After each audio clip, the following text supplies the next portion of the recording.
Thanks for being here. Subscribe to Cheating Stories Best, so you don't miss new stories. Wife lacked thrills and decided to find them with the help of. Today's story has a similar plot. Enjoy it! At what point does love stop being beautiful and become something painful? She was the closest thing to a goddess that existed on earth. Everything about her was joy, peace, and happiness. Wherever she went, she found beauty. To her, the city lights were as beautiful as the sunrises, and a bag fluttering in the wind had the same grandeur as leaves fluttering in the breeze. Everything she touched became better. Everyone she met felt honored, even if they were with her for just a moment. She was so sweet, they said, so kind, so beautiful and sincere, warm like her golden brown eyes in the sunset light. His eyes were blue, icy cold, intense, a blue so dark it was almost a new color. They were focused eyes, hard eyes that penetrated her tenderness. They took it all in, noticing details that tried to slip away and hide like bugs, only to be discovered by a hand moving a stone as if it were nothing. Most of all, they absorbed it, all of her, every gentle curve of her perfect body, every sparkling smile, every breath, every inch of skin. At least, that's how I imagined them together. Susie, I downed my wine, startled by the sudden touch of Mina's hand on my forearm. The glass broke, and red wine scattered across the tablecloth. Natasha! I screamed. There was no need for such noise. The liquid would not even dream of staining Mina's wedding dress. Not a drop came within a foot of her, preferring to soak into the immaculate tablecloth and drip onto the skirt of my own lavender bridesmaid dress. However, Natasha screamed, Mina sighed, and the wedding guests collectively turned their heads toward me as if commanded by a hive. Natasha jumped between Mina and me, acting as a bodyguard against the bloody red wine stain threatening the immaculate dress that hugged Mina's flawless body. Silence hung in the hall. I didn't dare look at Axel, but I felt those intense eyes watching me from the other side of the main table. Sorry, my voice trembled, not from nerves, but because it always trembled. Of course, I was forgiven. No one wants to be the one who almost ruins the bride's wedding dress. There was a moment when I thought she might do something, a moment I didn't give her enough credit. Her eyes flashed, her jaw clenched. I imagined how she would scream at me, tell everyone who I was and what I had done. I was mistaken. Always graceful, Mina laughed loudly. It's nothing, she said in a melodious voice. Even if it was something, it's just a dress. Muttered whispers returned to the room as people looked away. Natasha moved away at the slightest touch of Mina's hand, and then she placed a comforting hand on my shoulder. I just wanted to ask if you're okay, she continued. You look so lost, like when you write. I doubted I had that look, but Mina gave me a chance to leave. Just dreaming, I thought I could, find inspiration. Mina's face lit up. A poem, maybe, she suggested. Oh, Susie, that would be wonderful. I hope you'll write about us. Please, if you write about me and Axel, you'll share it with us, right? I nodded, although that was about as likely as sharing the details of the nap she had interrupted. However, that strange creeping feeling came over me again, and I knew Axel was looking in my direction. I risked a glance as the waiter ran over to wipe away the wine, and in fact, Axel's gaze was directed at me. His lips twitched slightly in a half-smile when I met his gaze. He knows. I forced a smile through trembling lips and looked away, rubbing at the red stain on my skirt with a damp napkin. He doesn't know, I told myself. This is impossible. He can hear your thoughts, impossible. I said it out loud. Miss? Asked the waiter. I coughed, trying to make it sound like I was laughing. Sorry, I need more, sorry. I felt Axel's gaze on me as I walked to the toilet, but when I looked back, he was leaning in to kiss Mina with a smile on his face, focused only on her. I didn't want to be with him. When I met him, we took the same courses, screenwriting and studies in literature and film. I was a year older than him, and we had different majors, so crossing paths was unlikely to begin with. But I missed the memo from the universe that this was a sign. It's not that I didn't notice him, everyone noticed. Half the women in our courses melted because he was dark and silent, a mysterious enigma, a beautiful martyr artist whose secrets were buried beneath the carved lines of his statuesque face. The other half melted because he was an athlete, his body was as toned as his face was perfect. He seemed interested in none of them. Some tried to seduce him with low-cut blouses and flirtatious swings of their hair. Others tried to engage his mind by discussing films and the greatness of pioneers such as Dreyer. They were the embodiment of a woman who came and went, speaking of Michelangelo as if he were a patient under the ether, like yellow smoke drifting down the street. They all wanted to know his secrets. They all wanted to be the woman who would win his attention, pave the way to his heart, and make him reveal the secrets of his soul to them. Except me. He seemed boring to me. Oh, another artistic romantic in a black sweater, carrying a canvas bag over his shoulder and with a stupid, pretentious name, Axel Pierce, as if his parents knew he would be a grim old soul. Another college student with longish hair and pouty lips, a permanent scowl on his face as he reflected on the unfairness of life, the illusion of freedom, and the lack of inspiration in the world. Another tormented creature standing amid the noise of the stormy sea, wondering if all we see or seem to be is just a dream within a dream. He tired me out, frightening and unattainable. He sat alone in class, either not noticing or ignoring the girls who cast longing glances in his direction. I thought I was above this, more than this, too good to be a cliché like everyone else. So what if I'm a student poet? So what if I dressed in black scarves, black shirts, black jeans, and black hair? I didn't need to be completely cliché and obsessed with this brooding creature sitting in the corner. As it turned out, Axel was just quiet and not very good at making friends. I learned this when he and I were asked to be peer review partners in a screenwriting class. At first, I considered it a failure. Rolling my eyes, I sank into the chair next to him, glaring at the professor as he waited for everyone to pair up. "I'm Susie," I said. "Axel," came the resonant answer. I tapped my fingers on the table twice. "I'm pretty critical when it comes to reviewing, so don't expect me to be lenient with you. And you shouldn't, that would defeat the whole point." I turned my head and found myself trapped in his gaze, like a spider under glass, mesmerized by the strange color of his eyes and the depth of his stare. Then the professor spoke. I turned away and forgot about that moment. I found him to be almost surprisingly articulate, thoughtfully receptive, and irritatingly silent. When we first exchanged review assignments, I was struck by the story of cold revenge. His main character was horribly abused, mistreated by everyone who was supposed to love her, but she did nothing. I felt angry at her, irritated by her inaction, until she methodically destroyed the people around her. Every word was golden. This scoundrel wrote better than I could ever dream of. "You're going to be a great screenwriter," I told him when I gave him his assignment back. "I want to be a video editor," came the muffled reply. It was almost sad that he didn't want to use such talent. Gradually, Axel and I became acquaintances, not friends, really, not much more than people who nodded hello as they passed each other on campus. As the semester progressed, however, we became those acquaintances who met up to study or discuss ideas in the library, and then those who went to the campus bar for drinks after a midterm exam. "You should meet my roommate," I told him. "Why?"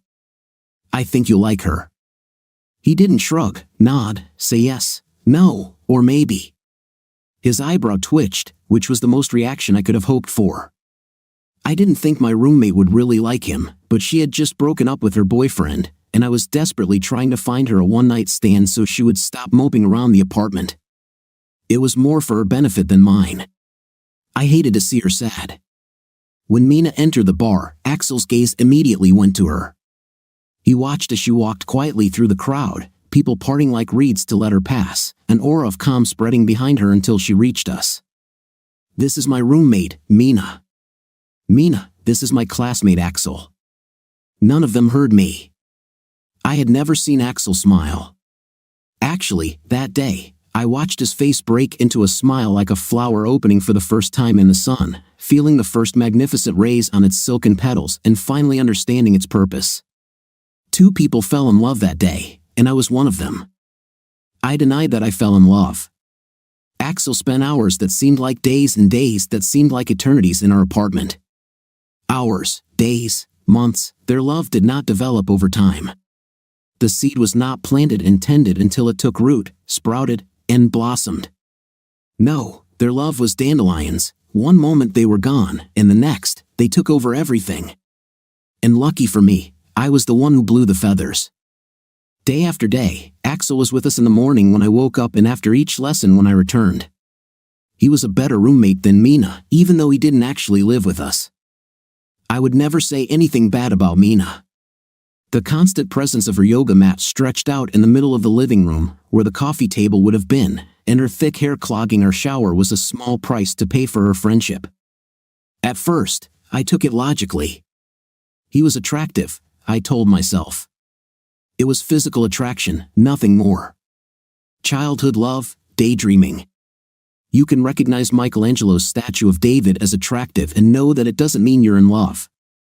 After the first few weeks of their relationship, Mina sat down with me one evening, before Axel had started spending the night, when it was still just Mina and I, when I was taking a break from seeing his face every time I turned around. You don't mind if I date Axel, right? I suddenly looked up at her. Why should I object? She bit her lip, eyes wide and vulnerable, and remained silent. She knows he's yours, don't worry. But I'm in love with him. I'm not in love with him, I said. Don't worry, Mina looked at me sadly and silently. She hears you.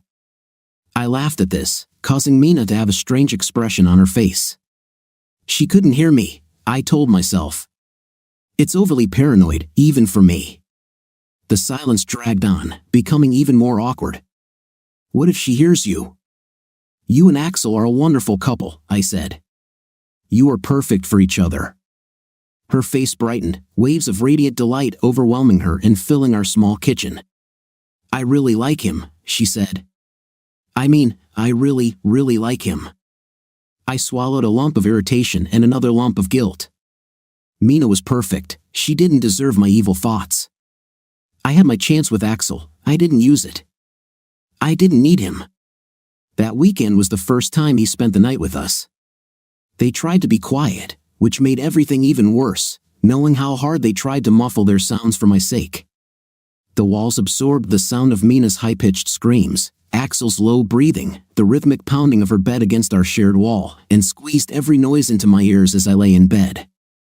I tried to convince myself that the tingling that started in my heart and seeped through my bones was embarrassment or maybe irritation that they hadn't asked me to leave for the night so I wouldn't have to hear it. When I came out of my bedroom the next morning and found Axel sitting at my kitchen table with a cup of coffee, I tried to smile. He looked up at me, eyes patiently focused, and asked, "How did you sleep?" "Okay," I said. No, he nodded once, wildly, stoically. "Fine." Mina cheerfully ran into the kitchen from the corridor. "Good morning," she exclaimed, her voice bright and soft. "Would you like some pancakes?" I was thinking of making pancakes this morning. I love pancakes. I was adamant that I didn't feel anything for Axel, so I said yes and ate breakfast with them. I didn't admit to myself that I was in love with him until one night I heard him say it, his voice as quiet as a pebble falling into a lake, rolling over the walls.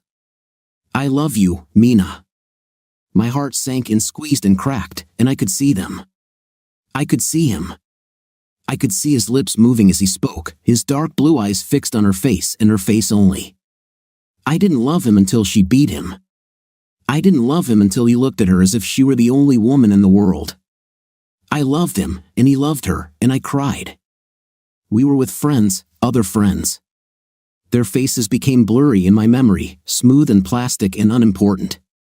In my memories, I only remembered Mina, Axel, and Natasha. Probably because I wasn't paying attention. I dreamed, always dreamed, and the dream that took over every moment of day and night was Axel. I remember this dream. I was imagining his body. Specifically, that day Axel wore a dark gray knitted sweater, very artist-like, not at all like his real personality. He often wore sweaters, usually with high collars, because he was always cold. That was the only complaint I remember from Mina, and it wasn't even a real complaint. His hands were just cold, and she took them between hers, trying to warm them up. Such a small action, so beautiful. His sweater didn't have a high collar that day, it was a round neckline, and I remember it because I looked at his Adam's apple and wondered if he liked being kissed on the neck. This led to wondering if he liked being kissed in other places, which led to imagining what his chest looked like under the sweater, whether he had that muscle line on his ribs that some guys have, and whether he had a pronounced V-shaped line on his stomach pointing under the waistband of his black jeans. AJ Sal, Natasha said, blinking at me. What? She burst out laughing. Must be deep thoughts, that's her look as a writer, Mina correctly noted. Have you been thinking about a story or a poem, Susie? A poem about Axel's body. You undressed him in your mind, Natasha teased. She knew I hadn't done it. I tried to sound highly offended and slightly dignified, but the redness spreading across my face gave me away. We all know what you were thinking, Natasha continued. Stop, Natasha. Seriously, just stop. Please stop. Stop it. Seriously, Mina said. Was it logical to connect Mina's words with my thoughts? No. Did it stop the intrusion of the idea that they could hear what I was hiding in my mind, that they knew what I was thinking, that they knew that the only thing I was thinking about was Axel? Also no. It was crazy. Crazy. It was wrong. I was wrong. I was sick. My mind was flickering feverishly, turning on and off like a libertine kiss. He was telling me that they knew. It didn't help when I looked up and saw his eyes of ice, completely focused on me, penetrating my mind and my soul, reaching into those dark corners where the rotting moss of obsession had invaded my thoughts like dandelions. I noticed when he started imitating some of my mannerisms. Of course, I noticed because I was aware when I did it myself. It started one night when Mina was cooking dinner for the three of us. So, she said easily, although butterflies pounded her words, making them shake with nerves, Axel and I wanted to discuss something with you. They know. I tapped my fingers on the table 6 times, twice with your thumb, twice with your middle finger, twice with your index finger. What's happened? My voice trembled. Neither of them noticed anything unusual, chalking up my fragility to my usual shaky tone rather than the tornado of panic raging in my throat. Mina sat down at the table next to me, opposite Axel. She was going to tell me that she knew I was in love with Axel. She was going to say that she knew I was listening to them make love. She was going to call me creepy, obsessive, and disgusting, and tell me to leave and never talk to them again. And the worst part of it all was that I would never see Axel again. And oh God, wasn't that the problem all along? My chin trembled, and I tapped my fingers again. Knock, knock, knock, knock, knock, knock. Well, you know, Axel and I have been together for almost a year now. Has it really been almost a year? I tried not to look straight and just nodded. Knock, knock, knock, knock, knock, knock. And we were thinking maybe, if you don't mind. Oh my God, I thought.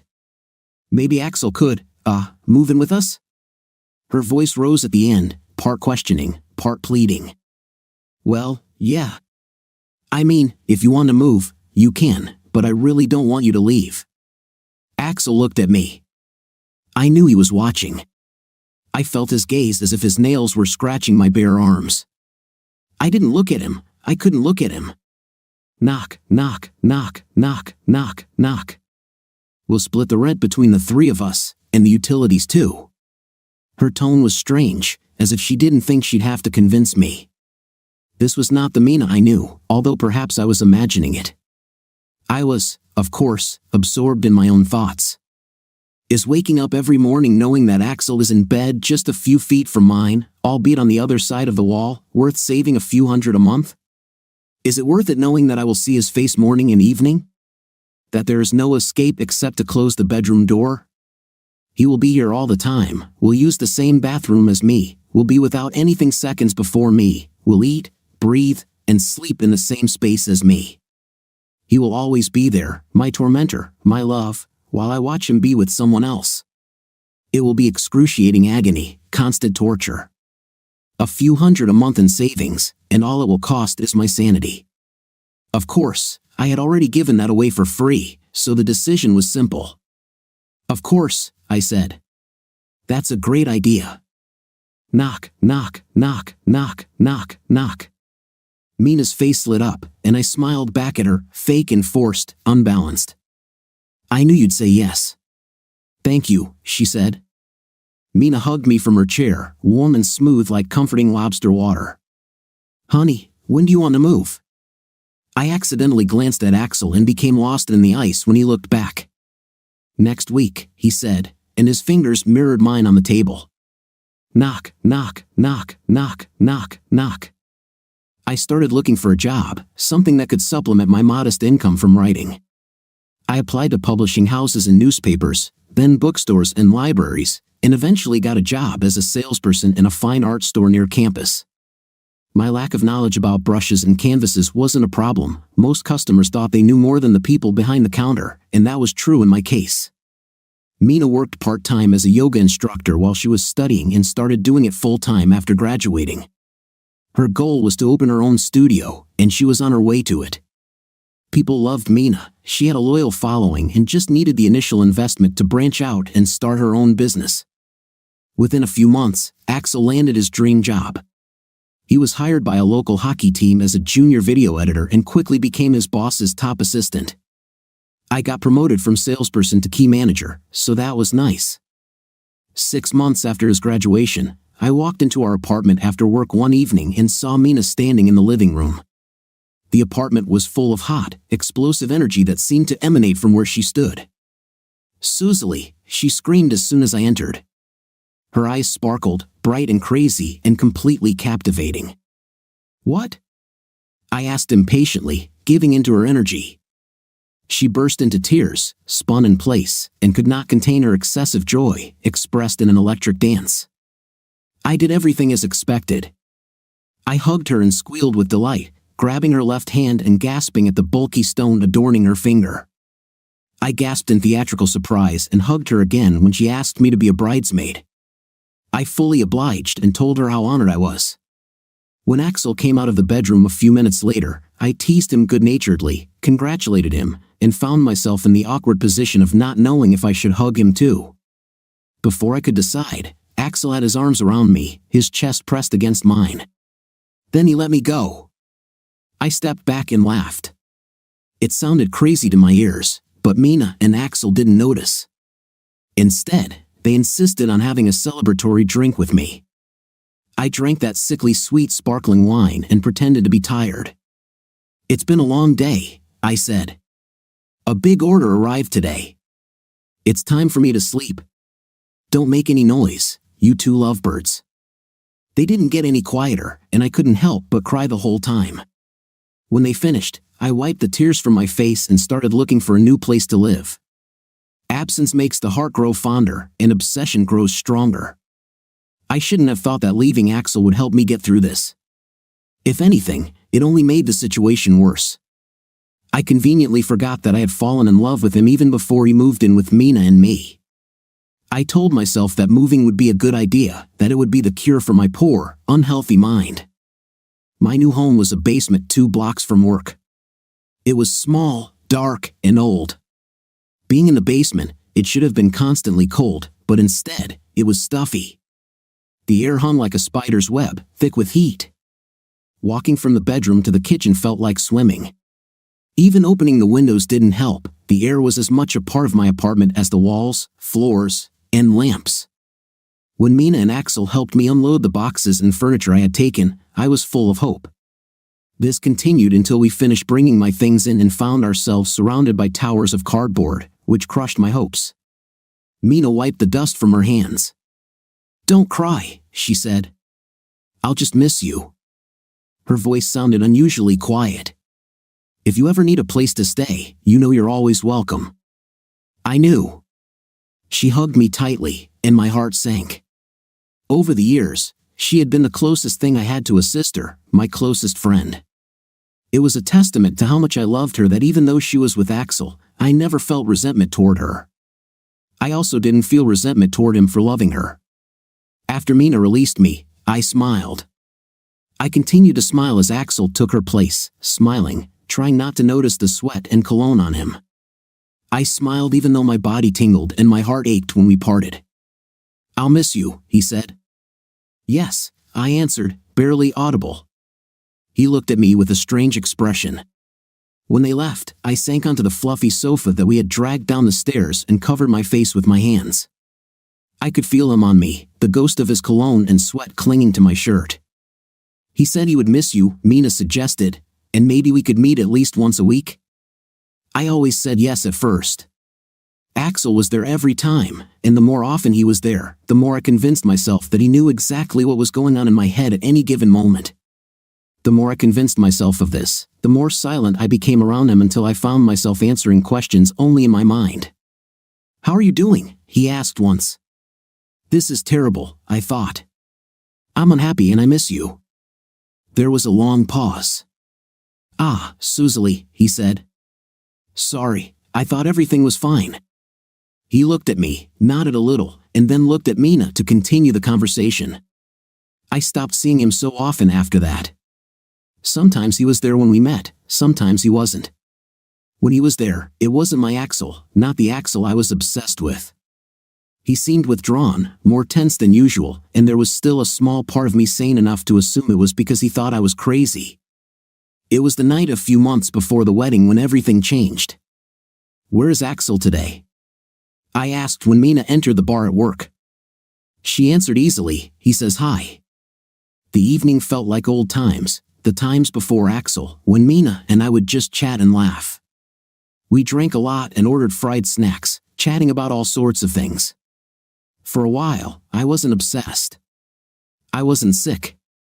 I was just Susie. Even when she started talking about marriage, I was fine. I was fine up until the moment she smiled sadly, took a sip of her drink, and tilted her head to the left, looking at me. "Are you okay, Susie?" "Yes, why?" She leaned forward. "I mean really okay. You seem different." "Different? What could have been different?" I had been obsessed with her now fiancé for years. Nothing changed except the fact that I hardly saw him anymore, and I was miserable because of it. I should have just left it all behind, but instead, my messed up mind insisted on making me remember what he sounded like and what he smelled like when he carried boxes. "Susie," I continued to look at her, and Mina looked worried, very worried. "Susie, what's wrong?" she asked. "Sorry," I said. "I'm fine. I mean, yeah, I seem different.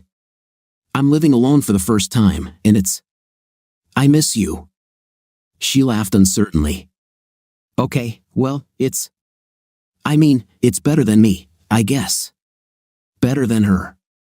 "What's wrong?" "I'm worried about Axel," Mina whispered. "Because of the wedding, just in general. We fight more often now," she admitted, looking down. "We argue." "Are Axel and Mina fighting?"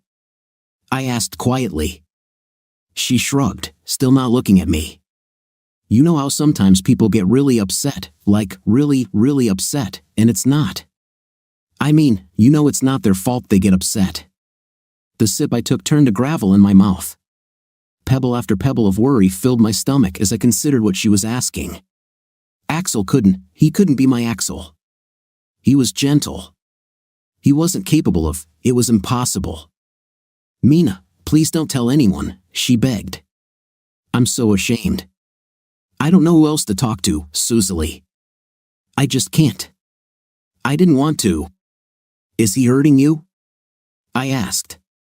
She stopped, her eyes widening. "No," she cried. No. He never would." "How could you, Susie?" I pressed. "He wouldn't. He would never hit me."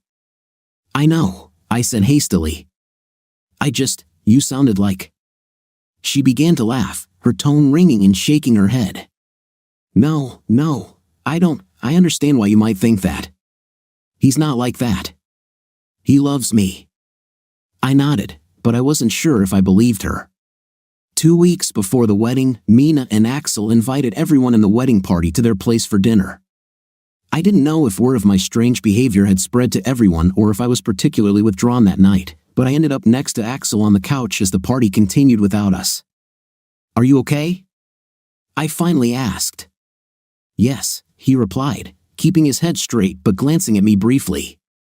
He did not move and continued to look at Mina. "You're sure?" I asked, noticing his larynx twitch slightly as he swallowed. "I am fine," he said. I turned my head toward him. You have a scratch on your neck. This caught his attention. He looked away from Mina and touched the thin line that ran from his ear to the collar of his sweater. As soon as he moved his hand, I saw Mina glance in our direction, her shoulders tense. Here? He asked. Yes, it happened while I was getting my hair cut. His hand shook slightly as he spoke. I looked at him with disbelieving eyes. Oh, Axel, I said quietly. He's lying. There was something lurking in the depths of his eyes that made me shiver, something cold, something not quite balanced, something familiar. Are you okay? He asked. Yes, I replied, my finger moving spontaneously on my thigh. Knock, knock, knock. Axel's fingers echoed the movement almost unconsciously, and a chill of uncertainty ran down my spine. Something has changed, I said. What? He asked, looking at me. Something's wrong. What's wrong? I pressed. He didn't say anything, but there was something, just a little something, hiding under his eyes. For a split second, it wasn't guilt, anger, or danger. It was something familiar, something wounded, something threatening to get out of control. That's how I know it, I said. Axel, if there's something... He interrupted, forget it. You're wrong. Yes, but it's not. Susili's voice was barely a whisper. I'm getting married next month. He knows. I'm happy for you and him. He knows, Axel said. He knows. He knows. Okay, I said. Well, I'm glad you're okay. He didn't say anything, so I stood up, said goodbye to Mina, and left. Apart from my memories, I didn't see him again until the wedding. After nearly spilling wine on Mina's wedding dress and causing the waiter to look at me like I was unstable, which I was, but that was beside the point, I cleaned my dress as best I could. Natasha burst into the bathroom while I was drying a cloth under the hand dryer. Mina and Axel are going to have a toast, she chattered. They're just waiting for you. Are you okay? She asked. Fine, I said, though I wasn't okay in any way. Mentally, ethically, morally, I wasn't good. I'm fine, I repeated. The stain on the skirt of my dress was barely noticeable, just a dark stain sprayed on my thigh. It was almost invisible. Natasha sounded friendly, but I knew it was an act. I could tell that she hated me, that she knew how wrong it was for me to be there, that she saw my thoughts and knew what scared me so much. I didn't look at her, I looked but didn't really see. I returned to my chair, took a sip from my newly refilled glass of wine, and waited. A few moments later, the sound of knives on glass echoed throughout the hall as Mina and Axel stood up. They made all the right gestures, embarrassed hand-waving, playful reluctance, a long and loving kiss that elicited exclamations and gasps, before walking up to the microphone set up next to the table. Axel stood silently next to Mina while she spoke. She was eloquent and sweet, thanking her parents for paying for the wedding, Axel's parents for their support, and all the guests who had traveled from afar to celebrate their union. She described their future together as a wonderful, ideal life. Then she mentioned me. I have to especially thank one of my bridesmaids, Mina said. Not that you all weren't absolutely wonderful, but Susili, can you stand up for a second? Oh my God. She was going to tell everyone. She knew I was in love with Axel, that I thought about them making love, that I was obsessed and weird and wrong. Susili, I looked at her, my nerves on edge. Mina gently motioned for me to stand up. I clumsily rose to my feet, tense and ready to run away the moment she revealed my secrets. If you don't know my best friend, Susili Larch, you're missing out. Susili is the sweetest, kindest, most caring person I know. She's a brilliant, creative, and incredibly talented poet, Mina beamed as she looked at me from where she stood. And if it weren't for Susili, neither of us would be here today. Susili, thank you for introducing me to the love of my life. You brought Axel and me together, and I am so grateful for that. You're welcome, I said, my voice trembling. Raise your glasses to my beautiful bridesmaid, Susili. I clumsily raised my hand in the air and waved to all the guests. Warmth surged through me, igniting my bones, burning my muscles, and staining my skin. I needed to hug her now. Move your legs. Mina opened her arms as I hurried towards her. She hugged me as flashes of cameras captured the moment, like mice in traps. She hugged me and turned her head to whisper in my ear. "Thank you so much. Love you to bits."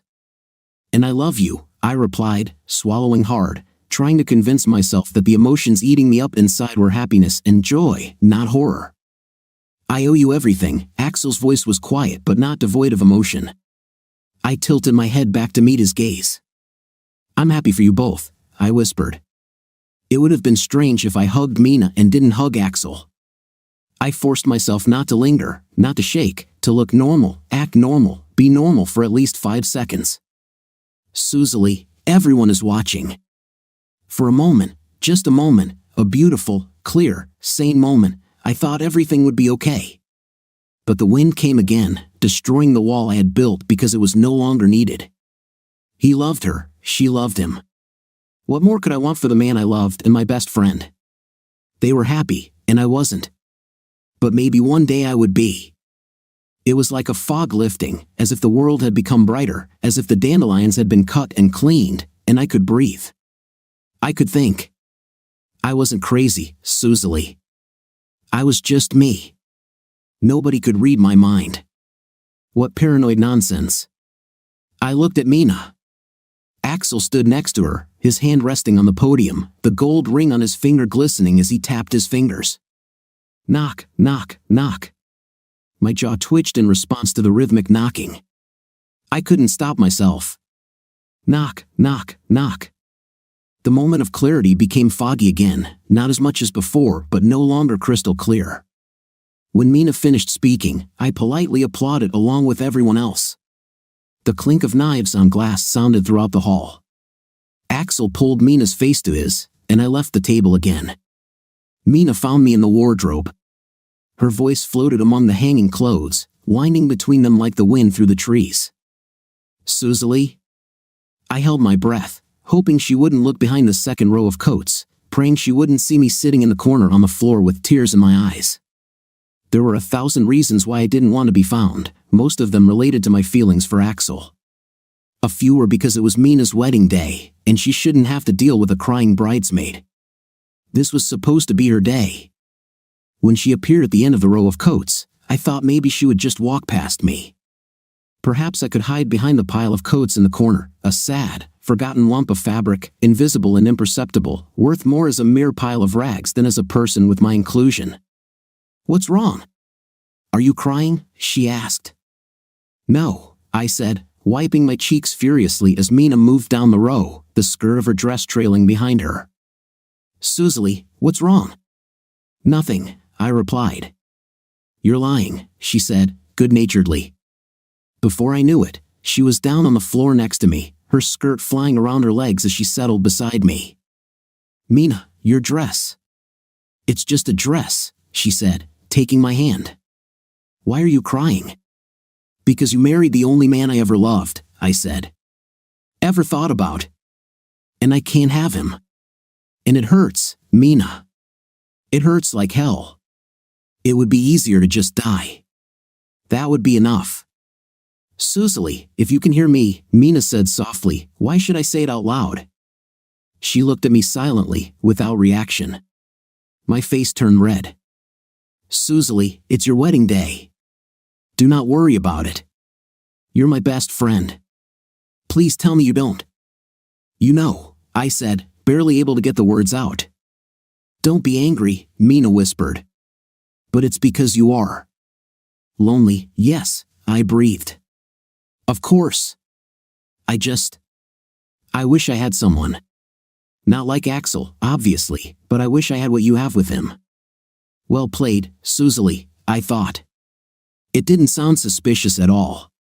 "You're a expletive idiot." She pretended to take my words at face value and put her arm around my shoulder. "I'm sorry," she purred. "I know it must be hard."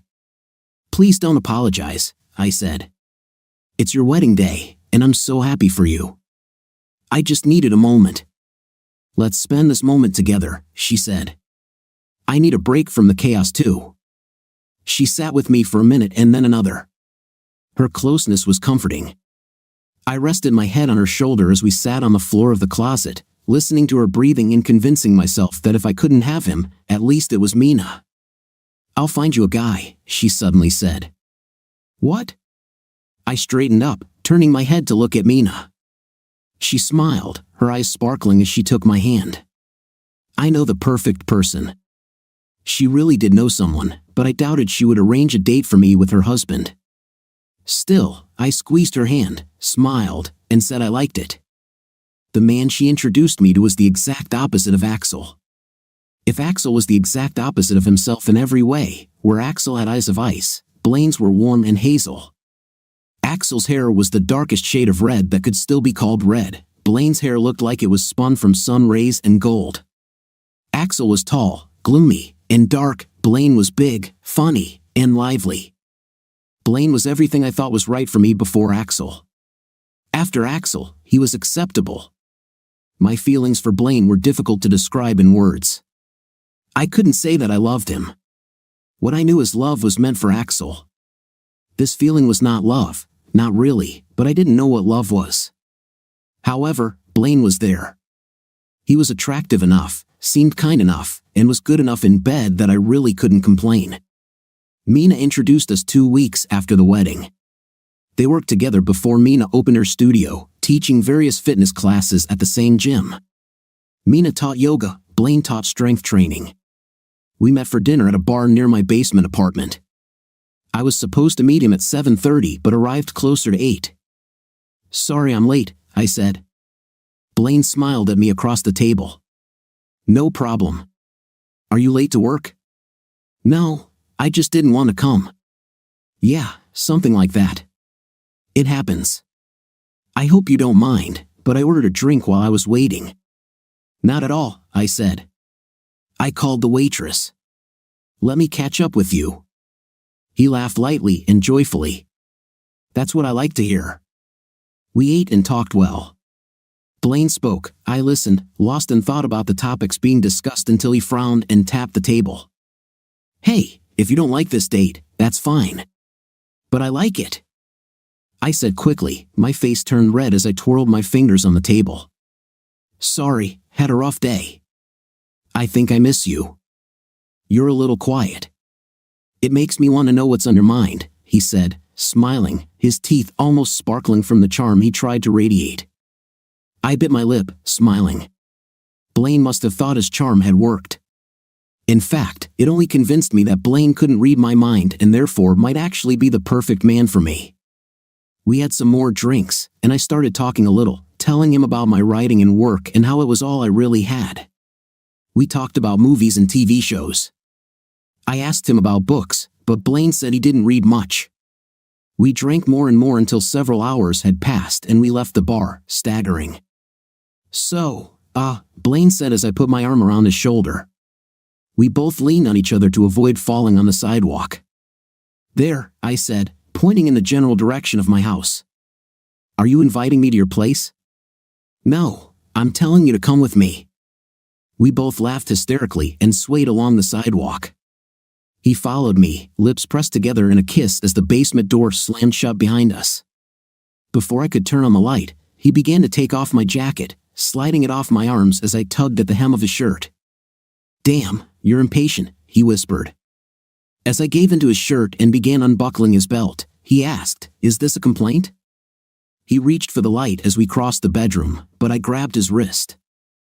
"I like the dark," I whispered. He laughed, and his hands found my bra strap and unclasped it. "A bit of a pervert, Susie." "You don't know half of it," I said. "Can I stay the night?" he whispered. "Yes," I said. He stayed that night and the next, and after that, he complained that it was too hot in my basement and suggested that I come to his place next time. I agreed, and from then on, we spent every few nights together at his apartment. He wasn't Axel, no one else was Axel. But since I couldn't have Axel, I settled down with Blaine. I settled into comfort, acceptable night, and an easy, casual relationship. He was good to me, mostly, and I tried to be good to him. We started seeing Mina and Axel more often. Mina regularly invited us to dinner, or we went to the movies together. Blaine and Axel got along well enough, although Axel was so quiet that it was hard to tell if Blaine actually liked him. Every time we went out together, I tried to hold Blaine's hand and kiss him as often as I could without it seeming intrusive. It didn't prove anything to anyone but myself, and since it didn't really prove anything to me, I wasn't sure why I was doing it. I just needed to show myself that I was with Blaine only and that Axel was never an option. It wasn't a cure for my illness, but at least I could control the symptoms. I still pictured Axel almost every time Blaine and I made love, but the pain began to fade, and finally just become a quiet tingle in the back of my mind whenever I saw him. 6 months had passed. Mina and Axel bought a house together and moved out of the apartment we shared. Mina's studio opened and was a resounding success. Axel was still Axel. He didn't talk much to anyone and didn't talk to me at all. I was still working at the art store. I dated Blaine because it was convenient. I felt comfortable with him, but I didn't notice any subtle changes. He wanted to have an intimate all the time. Every time I saw him, he wanted to have a night. It didn't matter if I was tired or hadn't showered or whatever. That didn't stop Blaine. It was easier to just let him. I thought about Axel. I didn't notice how he sighed heavily or how his touch became harder and harder, trying to get me to react, trying to pull me out of the place of numbness I was lost in. I was lost in my thoughts for hours and hours. I thought about Axel. It didn't really hurt anymore, it was almost a comfort. It was like pouring milk into coffee before adding sugar. It was what I always did. It never occurred to me to add sugar before the milk, just as it never occurred to me to stop thinking about Axel. Even seeing him in person was no longer difficult. His brightness faded, the fire of his hair dimmed, and the ice of his eyes melted until he seemed gray to me. Everyone seemed gray to me, gray, boring, and uninspiring. "What is this?" Blaine asked one night, picking up a notebook that was sitting on his coffee table. "Poems," I said. "Yours?" I shrugged. I tried to write. He leafed through the book, raising an eyebrow after eyebrow as he read my words. "H.M. Are they good?" I shrugged again. They were terrible, but Blaine didn't know enough about poetry or language in general to have the slightest idea of what good poetry was. "Are you going to publish them?" "Probably not." "Maybe we should think about a career or something." I didn't answer, and Blaine muttered, rolling his eyes. "Ready?" he asked a little later. I didn't move from the sofa. "Yes." He raised his eyebrow at me. "Susie, I wish you would try at least a little harder when we go out in public." You know, those words should have hurt me. Instead, they were met with indifference, I said. I shrugged again, went into his bathroom, cleaned myself up a bit, and then joined him in the kitchen. "Acceptable?" I asked. "What's wrong with you lately? Are you mad at me or something?" I shook my head. He sighed. "Okay, let's go." He drove me to the restaurant where we met Mina and Axel. After he parked the car, he grabbed my wrist before I could open the door. "I don't know what's on your mind, but cheer up. Don't embarrass me in front of Mina and Axel, got it?" I looked at him for a minute, a long minute, in which I tried to evoke some feeling, anger, fear, humiliation, confusion, anything. A spark of anger almost flared, but died down into apathy when I looked into Blaine's eyes.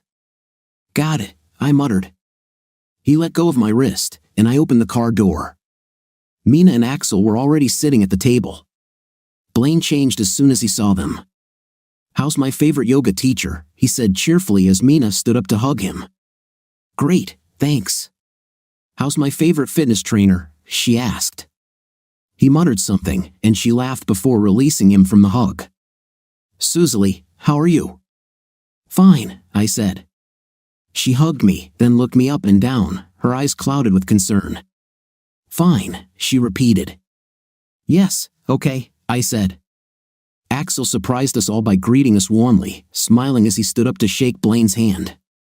Then, without warning, he hugged me. The numbness went away. The world filled with color, and my heart began to beat wildly as his body touched mine. 6 months of pain, love, desire, and obsession came back suddenly and powerfully, rushing over me, surrounding me, and passing through me like a waterfall. Oh no, oh no, oh no, oh no, oh no, oh no, a high-pitched laugh burst from my chest. Blaine's face twisted in disgust as he watched, and Axel let go of me. "Sorry," I babbled. It was unexpected. "Hello, Axel, good to see you." "Sorry, you just surprised me, that's all." Nothing like that." "Sorry."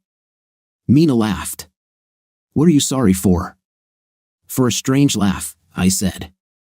I felt my cheeks turn red and fell into the empty chair next to Blaine. Axel didn't seem to notice my awkward state, or if he did, he ignored it and sat back down. The air around him seemed to pulsate and vibrate, radiating possibility. He looked at Mina with longing. She caught his eye, and her face tightened before she laughed again. "Just tell them we have news," Axel said immediately.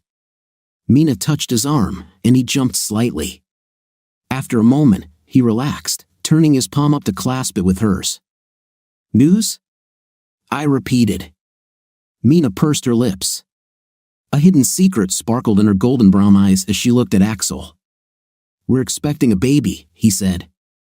It may have just been in my head, but it felt like the world stood still for a moment, a beat, a heartbeat, a long moment of processing, turning the words around in my head. Baby, baby, baby, baby, baby, baby. They're expecting a baby. Blaine looked at Mina. I knew this because I snapped out of my stupor first and let out another hysterical laugh as I grabbed his forearm. "Baby, I can't believe it." My voice was shrill, shaky, and shocked. Blaine came to his senses when I looked at him. He tore his eyes away from Mina and smiled widely. "Damn, man, congratulations." He jumped up from his seat, patted Axel on the back, then leaned over and kissed Mina on the cheek. "Congratulations, Mommy," she said, dabbing at the corner of her eye with a napkin. "It's still very early," she said quietly. "It's very early, so just don't tell anyone yet, okay? Just in case, if something happens."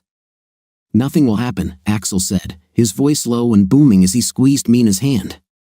There was a tiny bit of shyness among them, a small hint that something was wrong, or maybe it was the dam that was holding my emotions back that burst, flooding me with feelings. It brought back all the sadness, obsession, and suspicion, and added a few new things like jealousy, despair, and longing, so much longing. It was well possible that I was just imagining the sudden tension, praying that there was a crack in the wall, and then wallowing in the guilt I felt for wanting such a thing. I spent the rest of the evening absorbed in thoughts of children. I couldn't imagine what Mina and Axel's children would be like. Will they have Axel's hair? Probably not. The red color would be lost under Mina's jeans, just like his blue eyes. His fire and ice would be lost, drowned in the enveloping waters that make up Mina. Maybe the baby would have Axel's face, but I couldn't reconcile Axel's strong bones with Mina's earthy tones. If Axel and I had children, they would be beautiful, his red hair with my green eyes, or my black hair with his blue eyes. We would have children who looked like characters from fairy tales, children with flawless pale skin, beautiful faces, and small curved noses. People would look at our children, extraordinary little creatures of unearthly beauty, and they would be jealous, amazed, and delighted that one little creature could be so perfectly formed. If Blaine and I had kids, they'd be cute, I guess, cute in the way that all mothers think their children are cute. The evening passed in the blink of an eye. When I finally got the image of tiny, fairy-like children with red hair and green eyes out of my head, Blaine was pulling into the parking lot of his apartment. "You're staying?" he asked. I nodded and followed him inside. "So, this is interesting," I said casually as we dusted off our coats. Blaine chuckled in response. "What do you think? Boy or girl?" He shrugged. "What do you think it will look like?" "Probably like Mina, I think," I said. "But maybe it is." "Would you just shut up about the damn baby, Suzalie?" Blaine cut me off. I pulled back, my mouth hanging open and unspoken words hanging from my lips. Blaine looked at me with cold, angry eyes before laughing awkwardly. "I can't keep you talking all damn night, and now you just want to talk about the baby." He grabbed me roughly and kissed me so hard that I thought my lips were bruised, cracked, or bleeding. I resisted, pressing against his chest. "Blaine, wait," Don't keep me waiting, he demanded. I had been so wrapped up in myself all evening that I didn't notice the change in Blaine, the tension running through his muscles, the whiteness of his knuckles, the hard line of his jaw as he clenched his teeth.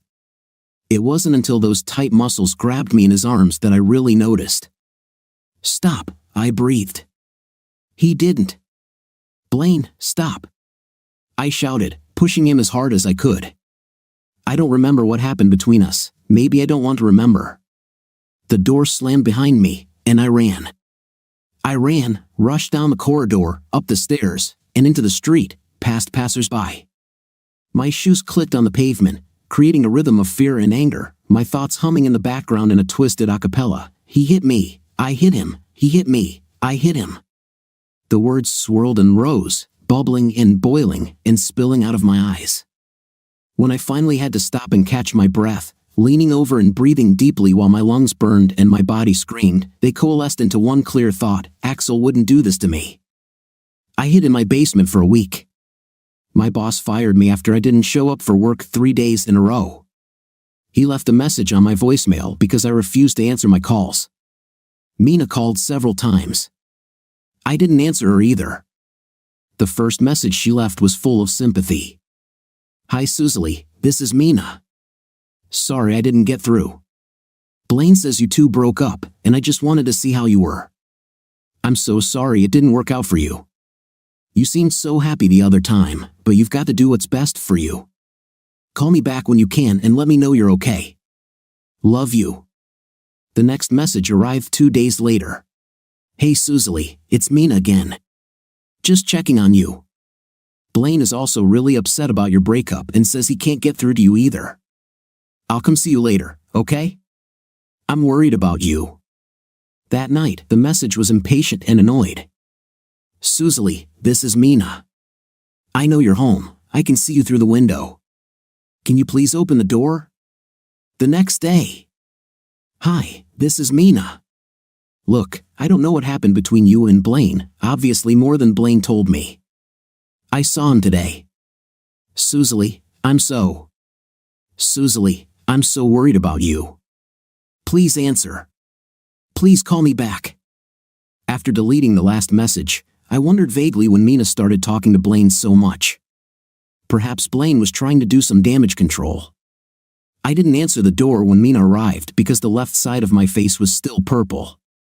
By the time the swelling had subsided enough for me to cover the redness with makeup, it had been almost a week since the night Blaine hit me. For the first few days, I huddled in my bedroom, didn't sleep, didn't eat, terrified that Blaine might come. I sat in the corner, clutching my cell phone to my chest, staring intently at the door and jumping at every sound, be it real or imaginary.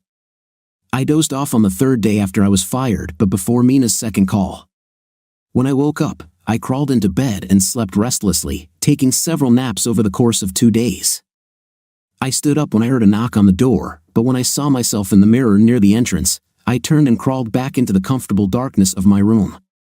When the guilt for worrying Mina outweighed the shame, fear, and anger, I stood up, took a shower, put on a layer of makeup that didn't quite hide the bruise but was better than nothing, got dressed, combed my hair, and cautiously peered out the door, looking around the yard before running to my car to go to Mina. When I arrived at Mina and Axel's house, I parked on the street, walked to the front door, and raised my hand to knock but stopped. The open window on the second floor emanated a familiar melody, the familiar rhythm of the bed hitting the wall and muffled sounds. I should have called first. My face turned red, and I turned to go back to the car but hesitated. It was a familiar song but not their song. I knew. I'd been listening to Axel and Mina make love for years, and I knew beyond a shadow of a doubt that what I was listening to was a cover of their song, a verse that was almost, but not quite, the same. And Axel definitely wasn't on that remix. My heart raced as I took a step back and then another. I nearly fell down the steps before hurrying back to the car, unable to believe what I was hearing. I sat in the front seat, lowered my head, and looked at the front door of their house. She can't cheat on him. Impossible, I whispered. Mina was not a traitor. Mina loved him. She was supposed to love him. She married him. And he was Axel. She married Axel and cheated on him. I had to be wrong, I reasoned. Maybe Axel had a cold or something, and he just didn't sound like his usual self. I believed that about as much as I believed that Blaine should be given a second chance. Still, I sat in the car and looked at their house, waited, watched, and prayed that what I heard was not true. When the front door opened and Blaine came out, I bit my lips so hard that they bled, like love, like roses, like the blackness of betrayal and all-consuming rage. I sat lower in the seat, visible only with my forehead through the window, my eyes watching as Blaine walked to his car, got in, and drove away. He didn't notice my car and didn't see me. However, it was a long time before I was able to lift my fingers from the steering wheel and get out, unsteady on my feet as I walked. When Mina opened the door, she stared at me for a moment. Her lips were still slightly swollen, and her hair was artificially disheveled around her head. "Suzalie, hello," she said, hugging me and pulling me toward her. I smelled him on her, the smell of intim, bitter and musky and wrong. She should have smelled like Axel, not Blaine. "Come in. I was so worried about you." I followed her into the house, barely listening as she spoke. She brought me a glass of water, and we sat down at the kitchen table. "How do you feel?" she asked, placing her hand on her stomach. There was no visible rounding yet, but she smiled modestly. "Okay for now. It's still so early. Is Axel home?" She tensed. "No." My heart sank as the last straw slipped from my fingers. "I need to talk to you. Only you." Mina relaxed. Her face was as welcoming and calming as ever, but I knew that underneath that beauty, there was a snake. "Blaine hit me," I said. She must have recoiled, turned pale, or looked shocked or something like that when I told her what happened. Instead, she looked at me calmly, still trying to maintain the sense of integrity she always had. "What did he do?" I asked. "He hit me after dinner with you and Axel last week." Mina nodded slowly, pursing her lips. "Blaine said you got a little aggressive when he tried to break up with you." There was no point in denying the truth of this statement. I hit him back, but only after he hit me. He never tried to break up with me. "Suzalie, are you sure? Because I know sometimes you don't. Do you think I'm crazy? Do you think I'm lying?" She grimaced. "No, I just mean. You don't believe me?" I interrupted. "I believe you," she exclaimed. "But Blaine." "I told you, I saw it on his face." "Yes, it was for me." I pulled a napkin from the holder in the middle of the table, dipped it into the glass of water, and wiped the base of my cheek. "I did it after he did it." "Suzalie, I'm not saying you're lying, but you're sleeping with him, so you're on his side." Her mouth dropped open in surprise. "What?" she finally said. "I saw him leave. This does not mean I heard you two having an intimate. You couldn't." "I heard, Mina. I really heard you. And I saw him leave. I can't believe you did that." She was silent. The calm, beautiful, peaceful Mina I knew was gone, replaced for a moment by a fleeting expression in her golden brown eyes that was liquid, dangerous, beautiful, and terrifying before she began to cry. "It's not that simple," she whispered. "So you admit it?" I asked. "Yes," she hissed. "I admit it. It's just, you don't understand how long." "Mina, were you sleeping with him when we met?" She shook her head. "How long?" "A few months." She did not insult me, pretending it was the first time, a mistake, or a moment of passion. She told the truth. She started sleeping with him while he was still with me. "Why did you do this?" Her jaw tensed. She looked almost regretful, almost remorseful, almost sad, in the way a hyena might look after tearing the flesh from the bones of a gazelle. "It's not you," she whispered. "You two always seemed so happy together. You were always touching each other and kissing. I wanted that. Axel, he's not the person I fell in love with." The room spun around me. How could she have Axel? On what planet did it make sense that she would want Blaine just because we kissed in front of her? Because he was mine? Because she was jealous? She had Axel. How is it you've only been married for 6 months, Mina, and you're cheating on him? You will not understand. Her voice was weak, wavering more than mine. On a normal day, she sounded broken, truly broken. For a moment, I felt sorry for her. She was my best friend. Something was wrong, something was causing distress and pain in her life, and didn't I owe it to her to help her solve it? Didn't I owe it to her to understand her? I might have considered it if it weren't for the fact that she was hurting Axel. So you're cheating on him. Is this your decision about some you think you're having? You do not understand, she said angrily.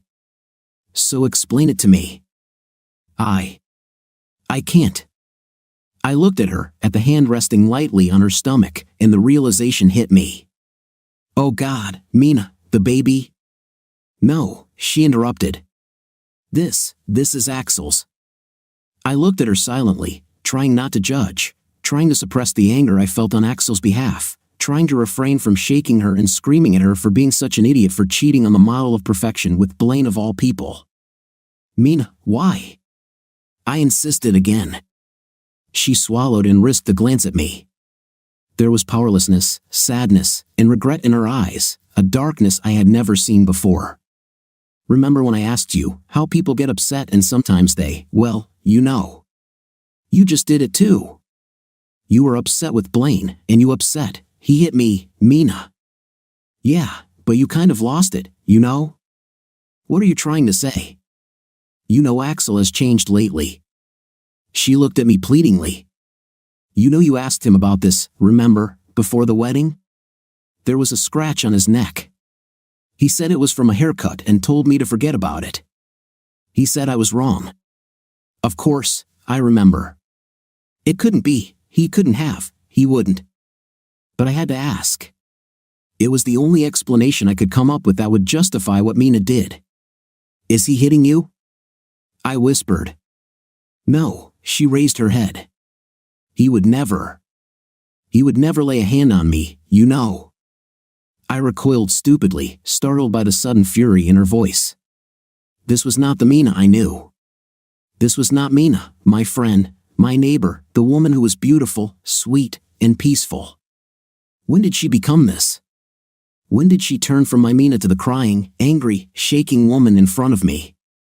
Even worse, why didn't I notice? I was supposed to be her friend. You should tell him, I said. Mina, you can't hide it. Should I tell him? She laughed, sounding like crinkled plastic bags, and shook her head. So you can comfort him and beg at his feet for him to finally pay attention to you? I swallowed the pain and shook my head. The tingling in my body intensified, spreading through my toes and heels, up my spine, and through my ribs, squeezing my lungs and stomach like a vice. She knows, of course she knew. This isn't about me. If you're not going to tell Axel that you cheated on him with Blaine, I will. Her eyes were wild as they darted around the kitchen. I watched as her face softened, transformed from a snake into a helpless baby deer. I frowned, confused, as she let out a subtle sob, her voice filled with a deep pain that wasn't there before.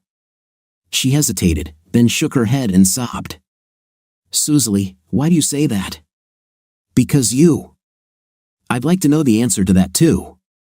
The glass of water tipped over as I spun around in my chair, turning toward the soft gravelly voice behind me. Axel stood in the kitchen doorway, the bag he usually carried to work with his laptop hanging from his shoulder. He looked at me with eyes hard and focused, filled with pain. My mouth fell open. He looked at me for a long moment, then turned his gaze to his wife. Mina didn't cry dramatically or scream or protest.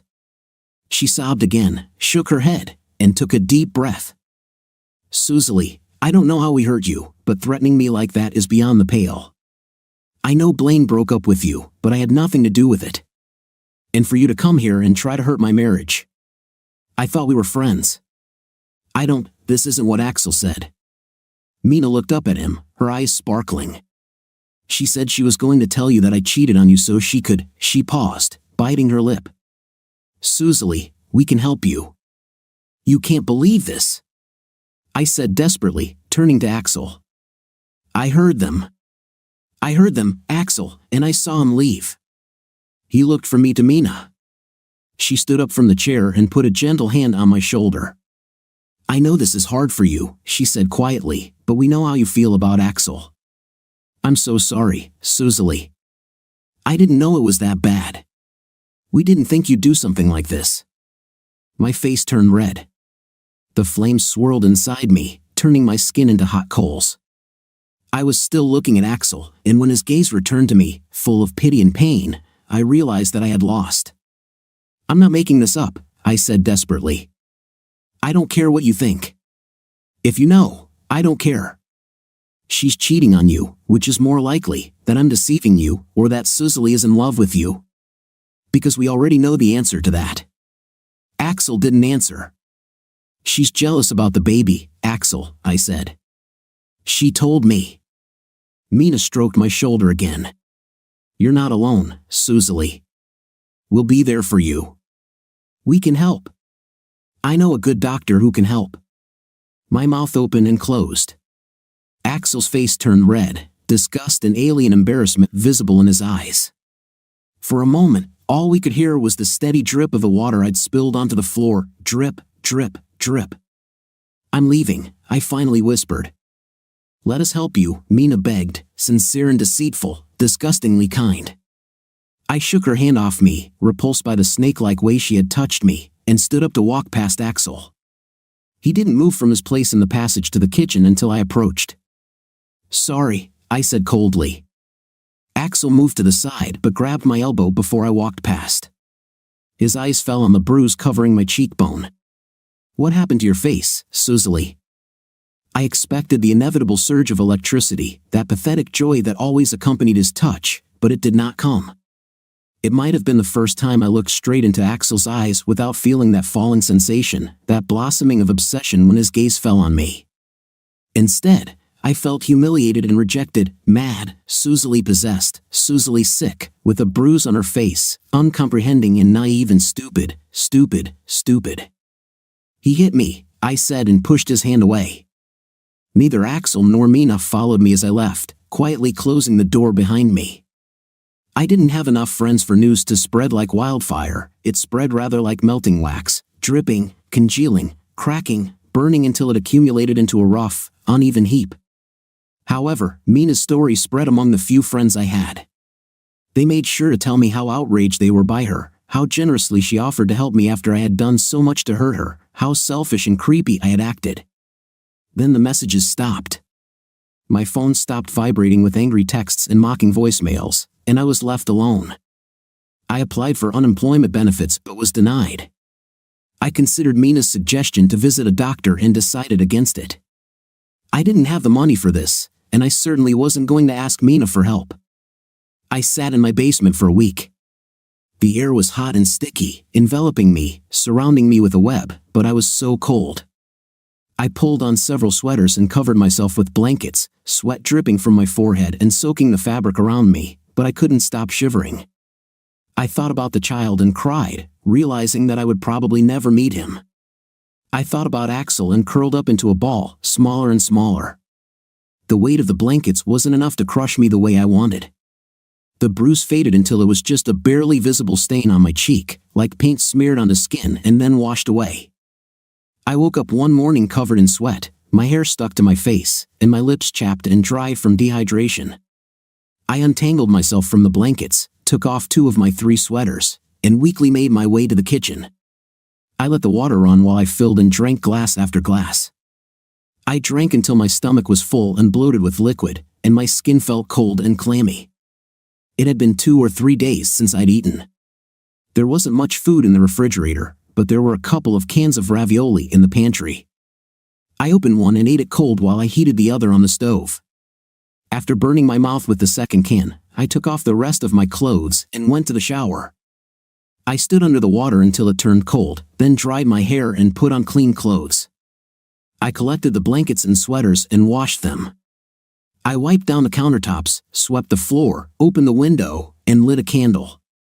I did all this mechanically, my thoughts empty and pale, welcoming the numbness and using it to free myself from the prison I had put myself in. I didn't know why that day was the day it took over, why it was the day I started to pull myself together. I didn't know why the sick thoughts in my head became silent.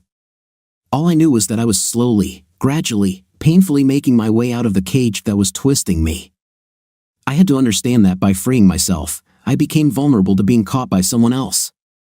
When he knocked on my door, I had just finished making the bed. My shoulders tensed as fear crept up my spine. This couldn't be good news. There was no good news. I was sure it was either my landlord threatening to evict me, Mina coming to berate me, another friend coming to rebuke me, or Blaine coming to do something. I cautiously approached the door, quietly curious but scared, only intending to peek through the peephole and then sneak away as soon as I found out who it was. He knocked again, and I almost screamed. "Suzalie, I know you're home." The words were muffled, but it was him, quiet and even, but not devoid of emotion. Deep, echoing, disturbing. The only voice I would open the door for. After I unlocked the bolt, I slowly opened the door. I looked out and saw him, and then forgot that I was trying to open it slowly when I saw his face.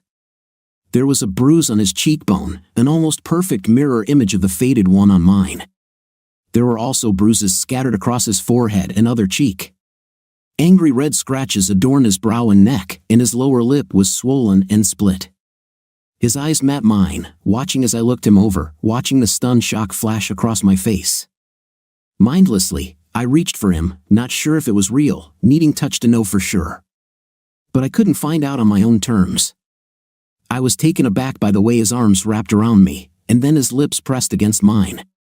The swollen area that was broken and swollen should have been painful, but he kissed me hard. Axel kissed me. "Axel," I answered instinctively, my mind going blank, voice full of anger and horror, silent as I returned his kisses. It was everything I wanted, his body pressed against mine as he claimed my lips. My body rejoiced, caught fire, yearned for more, and I gave in. I kissed him, touched him, ran my hands up his arms and neck. My fingers touched the raised scratches on his throat, and I froze. "Axel," I muttered, trying to turn my head away. He guided my lips back to his, and I tried to pull away again. "Axel, stop." He stopped, his eyes opening as he ceased kissing me. It took all the strength I had ever had, or would ever have again, to push him away, mental strength, at least. Axel didn't move away from me, but he stopped touching me. He silently watched as I touched my fingers with my lips, trying to understand what had just happened. "What are you doing?" I whispered. His jaw tensed, but he didn't answer. "Axel, what the hell is going on?" He responded by confessing, "I know she was lying. She's sleeping with Blaine." This answered some but not all of my questions. "Why are you here?" The light reflected in his eyes, flickering like the sun on a dagger. "She hurt you too. You never cared about it. Don't you want to take revenge on her?" My mouth dropped open in surprise. Axel took this as agreement and pressed his lips to mine again, insistently and decisively. This time, I did not push him away. However, I also did not respond to his kisses. "I'm not like that," I countered. "Help me," he whispered. "Help me take revenge on her." He had one hand on my cheek, the other on my waist, the place where it narrowed, and slowly moved downwards. I trembled at his touch. I responded to his kisses, sighed, and then retreated again. "I'm not like that. Don't force me to be like that. She was terrible to you. No one will judge you." Every nerve in my body was tense, desperately telling me to stop, coaxing me to let him touch me, to allow myself to give in and take what I had wanted for so long. My conscience did not experience the same urgent impulse. "Stop it." Tears began to well up in my eyes, not because of what he was doing, but because I couldn't let him. My Axel wouldn't do that. I wouldn't let him be that kind of person. He stopped with his hand on my rib, his eyes darting upward as he ceased kissing me. "What?" "I won't help you cheat on your wife," I said. His jaw twitched. "Suzalie, she's sleeping with Blaine." "I know, and she told everyone I was crazy. And she's right, but I won't help you punish her." You wouldn't do that." "How the hell do you know what I would do?" His words were cold, hard, bitter as a blizzard. He wasn't himself. I would know better than anyone because I myself am not sure that I even have a sane mind. "What happened to your face?" I asked. He didn't answer. His eyes told me a story, prompted me to remember the little things I had seen along the way, a scratch on his neck, the way he flinched when Mina suddenly touched his arm. "You know how upset people get sometimes," he said. "Please don't tell anyone." "I just can't." I didn't want to, but I interrupted him.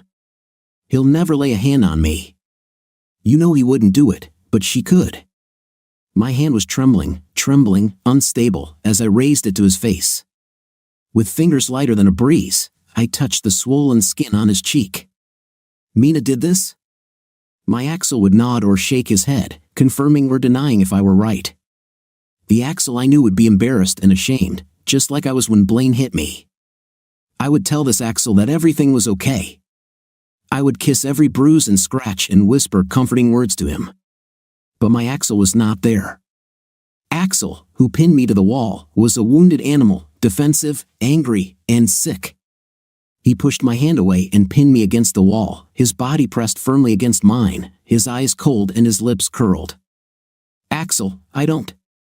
"Don't ask," he growled.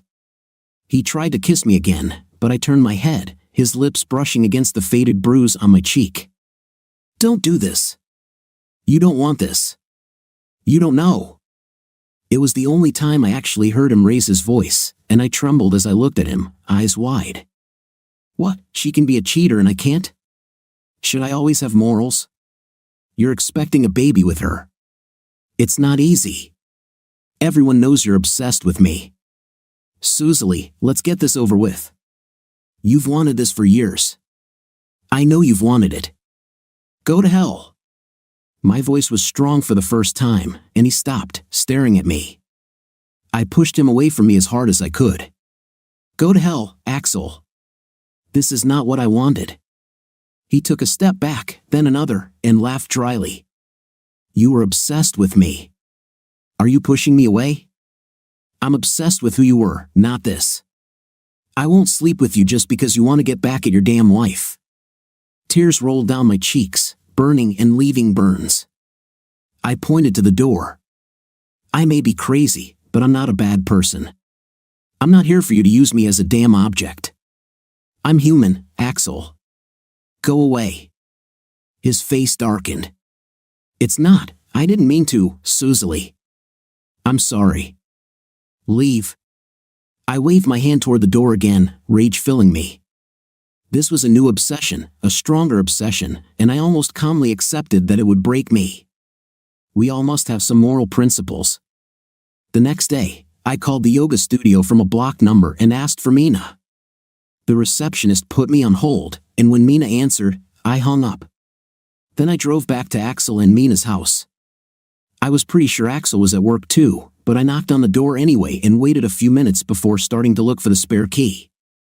Axel was smart enough not to leave it under the welcome mat, but Mina always forgot her keys somewhere, so there was usually a spare one. I was about to start digging in the flower bed to see if there was a fake stone when I noticed a bronze door knocker on the door. Who uses a door knocker these days? There was a small latch on the hammer, barely noticeable, and when I opened it, the hammer opened. I took the spare key out of the hammer, turned around, picked up my new car, and drove to the nearest hardware store to make a copy of the key. When I returned the old key, used the door knocker to knock on the door again, then tested my new copy in the lock. It worked. I slammed the door and locked it, then headed back to the bus stop and drove home. The next day, I headed back to Axel and Mina's house. Mina's car was in the driveway, so I hid in my car and watched the house for a while. She left about an hour later, and I got out of the car and hurried to the front door. I still knocked before entering, just in case. The house was quiet when I entered. The air almost hissed when I moved, as if it knew I wasn't supposed to be there. I ignored it and began to quickly search the house, not wanting to spend any more time there than necessary. I didn't know what such evidence looked like. Mina was hard-hearted, but she wasn't stupid enough to leave a full written confession about how she beat her husband lying around. The search was unsuccessful until I reached the bedroom. Mina had always been a little sloppy. Axel was much neater, but their bedroom looked like a tornado had gone through it. Mina's things were everywhere, on the bed, on the chair, hanging from the dresser drawers, on the floor, and in the closet. I tried not to touch anything so as not to arouse suspicion, but it was precisely what was missing that gave me a clue. Only half of the drawers were filled with Mina's clothes, the other half was empty. One side of the bed was wrinkled and newly made, while the other side had a stack of clean laundry. There were still many of Axel's clothes in the closet, but the missing items spoke for themselves. His favorite sweater, which I knew he would never leave at home, the jacket he always wore, and his razor and toothbrush were missing from the bathroom. I pushed the hair straightener away and pulled my hand back with a hiss, realizing that Mina had left it on. She almost burned down our apartment several times by doing the same thing. Now that she didn't have a roommate or husband to keep an eye on her, it was a good thing I barged in so soon after she left. Shaking my head, I pulled the plug out of the socket, making sure it wasn't touching anything before leaving their house. I found no evidence of Mina's mistreatment of him, but I was absolutely sure that Axel no longer lived at home. When I returned home that night, I didn't know what to do with the information I had found. Of course, Axel didn't live there, but I didn't know where he was. I didn't have any more real information than I did that morning, and if he didn't live there, I wouldn't be able to see anything from watching from the car like I had planned. After all that work to make sure my new, cheap car didn't look suspicious on their street, it was easy enough to figure out where he was. I knew where Axel worked and what his car looked like. He didn't know what my new car looked like. All I could do was wait in the parking lot until he got off work the next day, follow him a few cars behind, and continue past the hotel he was staying at. When I got home, I called the hotel, asked for his room number, and muffled my voice through my shirt, changing my accent. I asked if it was room 492. No, it's 238, he answered quietly. Sorry to bother you, miss, I said before hanging up. The next day, I dressed carefully. I wore one of Blaine's shirts, the one I had borrowed a few months ago when I was late and rushing to work after spending the night at his place. I put it on, tucked it into my jeans, and went to Mina's yoga studio. Her car was in the parking lot behind the building, so I parked down the street and walked confidently through the front doors. Welcome to Shani Yoga, the girl at the reception desk, dressed in a sports top, pleasantly greeted me. Our class has just started, but the next one is in 45 minutes. Actually, I came to see Mina, I said. She smiled. Certainly, I'll call her. Before the girl could grab the phone, it rang. She frowned, then picked up the phone. Hello? Mina, do you have... She paused, listening, then looked at me fearfully. Okay? She hung up and bit her lip. I'm very sorry, but she said you better leave. I laughed. Are these her words? The girl didn't say anything, but I knew that Mina had expressed herself completely differently. I looked at the camera behind the counter and smiled, waving my hand in her direction. Tell her that Suzuki wants to talk to her. This is urgent. I left as requested, taking out my phone and fumbling with it as I turned around the building. I walked about 10 meters down the alley when Mina jumped out the back door. How dare you, she hissed, walking towards me. This is my business. I put the phone in my shirt pocket and shrugged. When did Axel leave? She stopped, staring at me. Who told you? I shrugged again. Damn it, Suzuki, I don't like playing these stupid games. Oh, you don't like it? Sorry, I thought after you tried to convince your husband that I was lying about your affair because I wanted to seduce him, games were yours. She frowned at me, crossing her arms over her chest. And I told you, you don't understand. When did you start hitting him? Her mouth fell open. I'm not an idiot, Mina. At first, I thought he had a fight with Blaine, but those scratches, Blaine hits hard, you know. It doesn't scratch.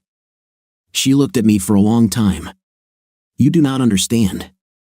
Why did you hit him? I did not want to, she hissed. I got angry. But you hit him. I didn't mean to, but I hit him.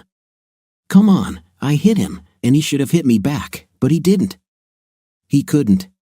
He would never lay a hand on me, and that made me even angrier because his damn morals wouldn't allow him to.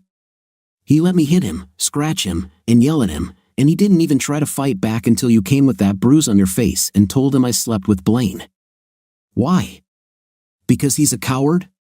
She suddenly laughed. He's a damn coward, Susie. He's so madly in love with me that, well, you should know. You're just as in love with him. I remained silent as she laughed again, shaking her head. It was just a mistake, you know.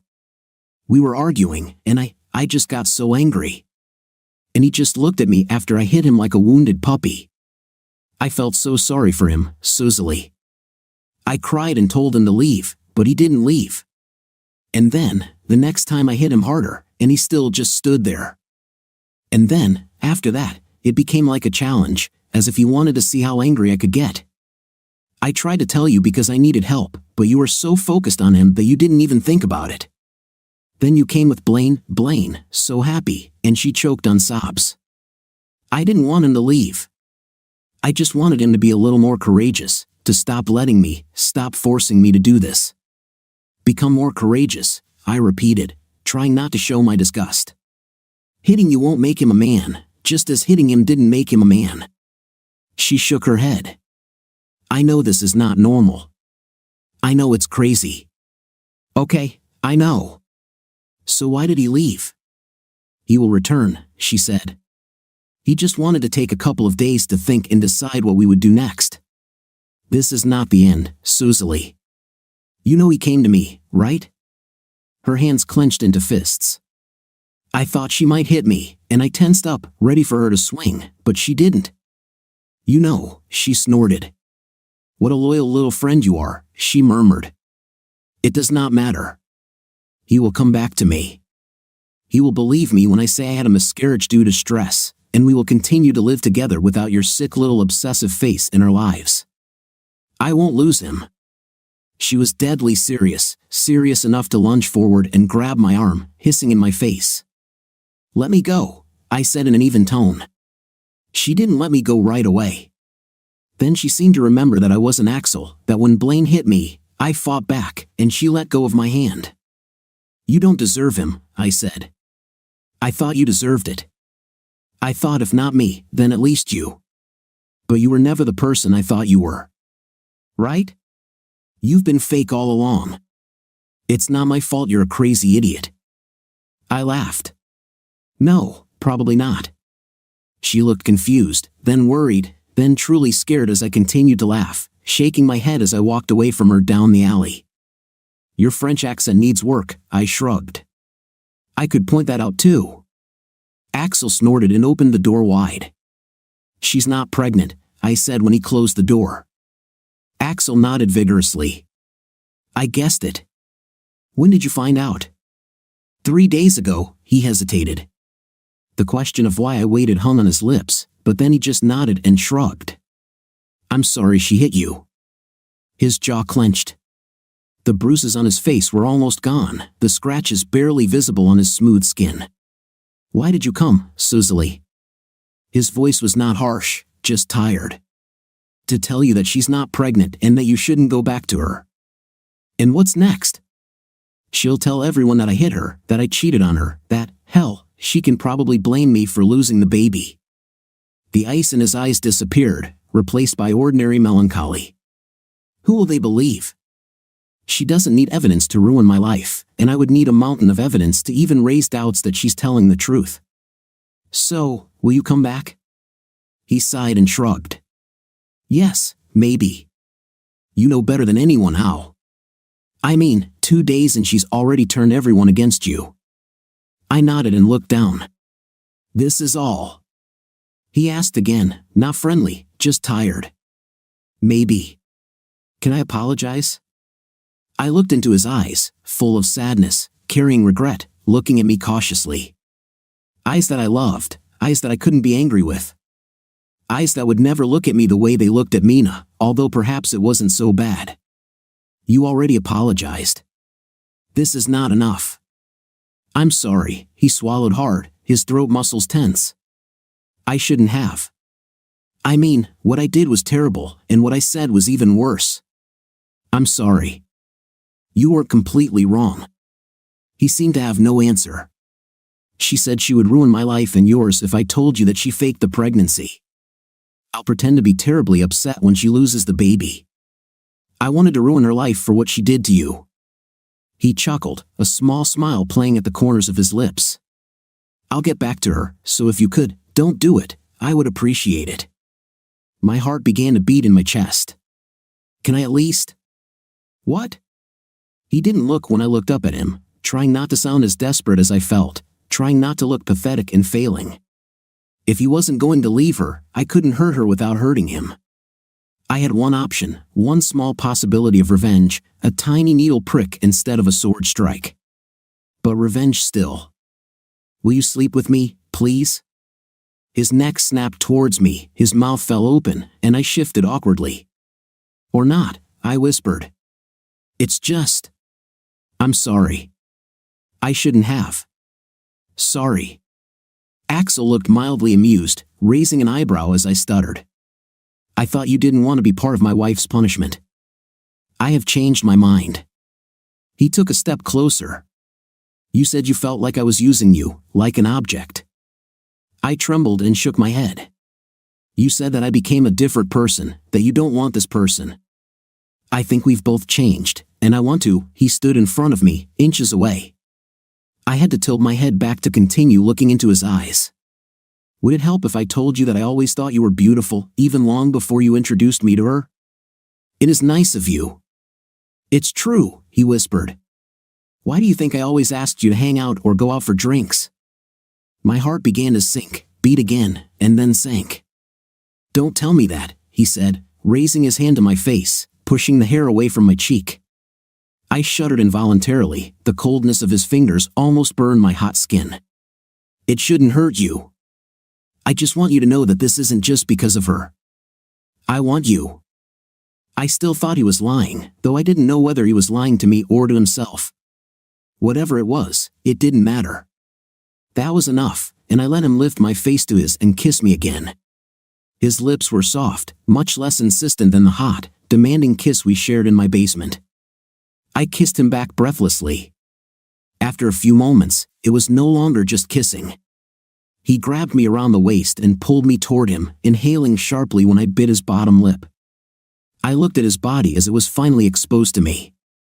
His skin was perfectly clean, smooth, and pale. He was athletic enough, not too muscular, but just enough that I could see the outline of his muscles on his chest and stomach. Axel let me look at him, let me enjoy the sight of his body without clothes before he pulled me close to him again. I was almost hesitant to touch him, as if he might evaporate into a cloud of dust the moment I touched him.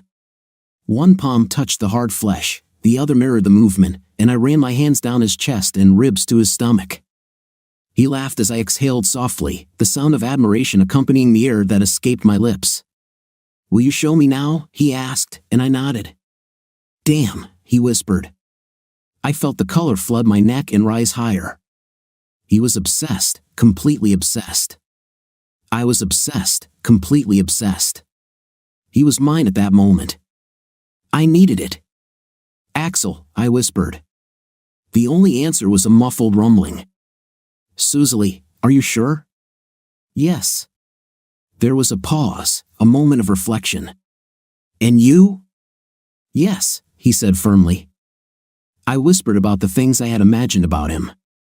I told him how surprised I was to see his body, that it was better than I had imagined, that I could never get the image of him out of my head. My voice wavered as I continued, I'm sorry. I'm really sorry. It's wrong. It was never right, but I can't handle it. I couldn't tell him that I loved him. I could not. He knew, we both knew. But the words had to stay inside. He found my lips and then kissed the tears on my cheeks. It's okay, he whispered. It's okay, Susie. Do not cry. Everything is fine. He kissed me over and over and whispered soothing words, sweet words that might not have been true and wouldn't have mattered if they were. It was enough to know that he didn't hate me. Everything else was insignificant, unimportant, worth no more than torn poems scattered in the wind. He was wonderful, so beautiful. When his eyes opened again, I blinked, pretending that I hadn't just looked at him like he was the first sunset I'd ever seen. I smiled awkwardly. I thought he would want me to leave, to let him be alone, to end this weird and hot date and let him move on with his life. Before I could finish the thought, he pulled me closer, begging me to lie next to him. I agreed, allowing him to hug me and hold me close. "Mina never wants this again," he whispered, almost to himself. My heart was torn between pain and anger. How could she not want to hold him or be in his arms? How could she not want to feel his breath on her skin, his hands on her back, the steady beating of his heart, and the gentle rise and fall of his lungs as he caught his breath? How could she not want this moment? I let him hold me, and I held him back. For 3 days, I stayed in a hotel room with Axel. I cried more times than I'd like to admit. I told him everything, every weird, sick, unhealthy thought I'd ever had about him. He listened to it all, accepted it all, forgave and understood it all. He loved Mina just as much as I loved him.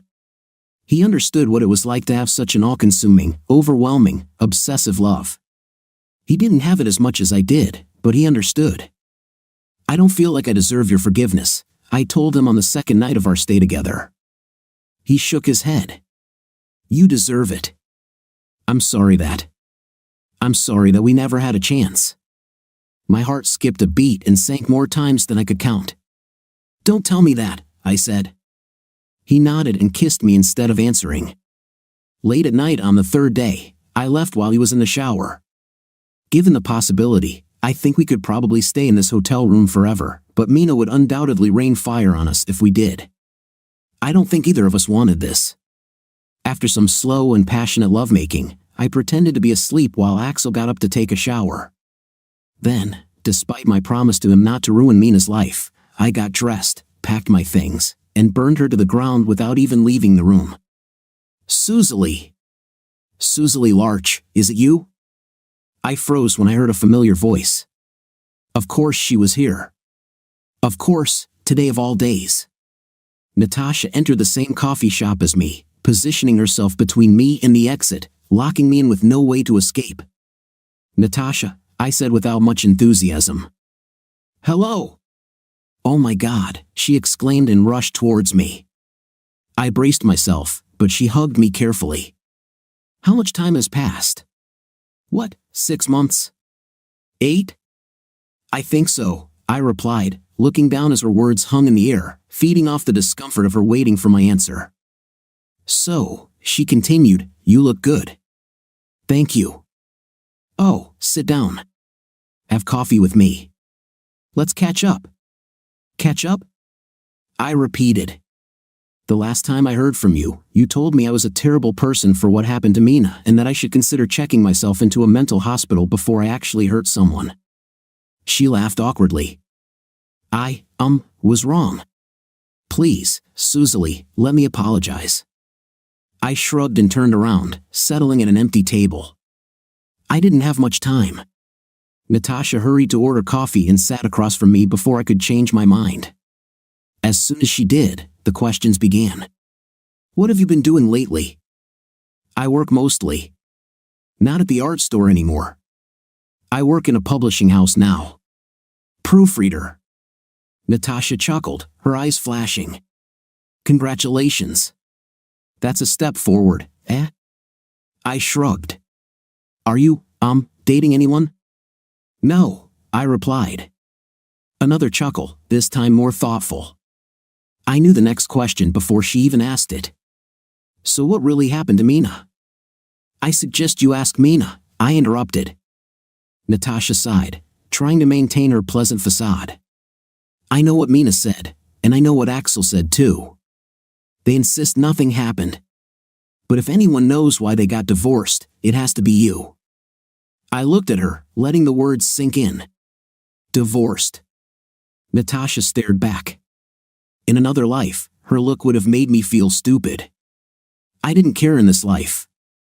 "Yeah, I think it was formalized last month, maybe a month earlier." This was news to me. I swallowed hard, trying to keep my face neutral. "This is truly amazing," Natasha continued. "Rumors said that Mina was pregnant and lost the child, and then filed for divorce a week later. But she categorically refuses to talk about it. And Axel, well, he doesn't communicate with anyone much at all. She simply said they had grown apart and were happier alone." "It's sad to hear this," Natasha leaned forward, lowering her voice. "I think one of them cheated." I mean, do you know who came to live with Mina? I could have guessed, but I shook my head. Natasha pretended to sympathize. I'm really sorry. Blaine. She and Blaine are together now. Well, they deserve each other. I hope they're happy, I said. She smiled, hiding the fact that she was disappointed with my reaction. So do you think she cheated, or was it? Natasha, I cut in, maybe neither of them cheated, or both, or maybe they were just growing apart. I wouldn't know. You know, Mina broke off all contact with me. I heard she offered to help you. Well, you know better than me, probably. An awkward silence fell between us again. Natasha stirred restlessly. I enjoyed every second of it. You really didn't know? She finally asked. I really, truly didn't know. After I left the hotel room, I went to my basement, packed my things, threw away my cell phone and bought a new one, and moved to the other side of town. The plan was to leave the city, but given my financial situation at the time, it wasn't that easy. Instead, I lived in my small car for a while before getting a job at a small publishing house as a proofreader. The work was hard, the hours were long, and the pay was small, but it was enough to keep me in a small apartment and food on the table. I tried to avoid places where I might run into someone from my old life, but I had an appointment that day that couldn't be rescheduled. I didn't know, I said, and frankly, Natasha, I don't care. I'm done with all this. I now have more important concerns. Obviously, she nodded. Too personal, if I ask? Yes, fine, I shrugged, refusing. I knew exactly what would happen when our strange little meeting was over. Listen, I have to go, I said. I need to go back to work. Well, give me your number, she exclaimed. We can meet another time. No, I shook my head. I won't give you my number. Are you sure? She asked in an icy tone. I might give it to Axel since you might finally have a chance with him. I laughed so loudly that tears came to my eyes, so loudly that other people in the cafe looked at us out of the corner of their eyes. Natasha looked slightly shocked. No, I finally said, calming down. Thank you, Natasha. I would say it was nice to see you, but... I shrugged and left the cafe. I'm not a gambler, but I could probably become a rich woman if I bet that she was already on the phone with Mina before the cafe door could slam behind me. Thinking about Axel on the way home, well, more than usual these days, his presence was constant, but I kept him in the corner of my mind. I built a greenhouse there, one with brick walls and encased in glass, raised above the floor of my mind, and there were the weeds of my love for Axel. I was disappointed, not because they got divorced. I was relieved, glad that he got out, that he did not return to her, that he was freed from the whirlpool that was Mina. I knew better than to get my hopes up that this meant, as Natasha put it, I finally had a chance with him. Axel already had one broken, crazy woman in his life, he didn't need me. No, I was disappointed that he let her go so easily. I was actually angry. Mina had almost destroyed him, manipulated him into someone new. She had flooded him with her essence, extinguishing his fire, carving his eyes into someone else she could control, someone who was no longer the beautiful, perfect person he was. Was he happy that she said they were growing apart, that they divorced because they were unhappy together? That she lived in the house they bought together with the man she slept with when she should have been faithful to him? I couldn't understand how he could let everything she did go unaddressed, how he could remain silent about what she did to him. Morals and ethics, I thought maybe this is what normal people do. Still, I was seething about it when I left the hotel room, leaving only a USB drive containing a recording of my conversation with Mina and a note apologizing for not telling him about the recording before he spent 3 days with me. I assumed Axel would thirst for revenge. I thought he would use this information to take everything from her. It was extremely unsatisfactory that he simply left her, dividing everything equally and moving out of his house, allowing her to continue living the way she was. She was still sleeping with Blaine. They deserved each other. I thought about this as I drove to work. I hadn't planned on informing Mina of my little revenge, intending to keep it to myself. But maybe when all was said and done, I'd send her a message again. This would mean Axel would find out too, although I suspected he would soon find out thanks to the nosy Natasha. It was about 2 a.m. when the thought occurred to me that maybe Mina was foolish enough to use the same password she used when we were roommates. She didn't use it for her email, but it made me wonder if she forgot to change the locks after Axel moved out. Probably not. Axel had moral principles. If he couldn't even use the recording I gave him, the likelihood that he would do anything devious with access to what was once his home was low. And I still had the key. I lay in bed dreaming up grand ideas of what I could do with this little key. I could be petty and rearrange things in their house. I could be a criminal and rob them. I could go full-on crazy and burn the place down. Everything was possible. In the end, I decided to plant evidence of cheating to see if I could get Blaine and Mina to break up too. It wasn't very original, but it was simple enough and probably effective. I had time constraints, so I couldn't afford to make too big plans. I slept peacefully the rest of the night, waking up cheerful in the morning. I was so cheerful at work that some of my colleagues asked what was wrong with me. I read through stacks of pages and left on time at 5 o'clock, waving to my boss as he nodded approvingly. On the way home, I decided I wanted Chinese food and picked up a takeout order that could feed 3 people, besides me. I headed to my apartment, intent on planning the rest of my revenge on Mina. Rummaging through my bag and pulling out my keys as I exited the elevator and turned down the hallway, I stopped 3 doors from mine when I saw Axel standing there.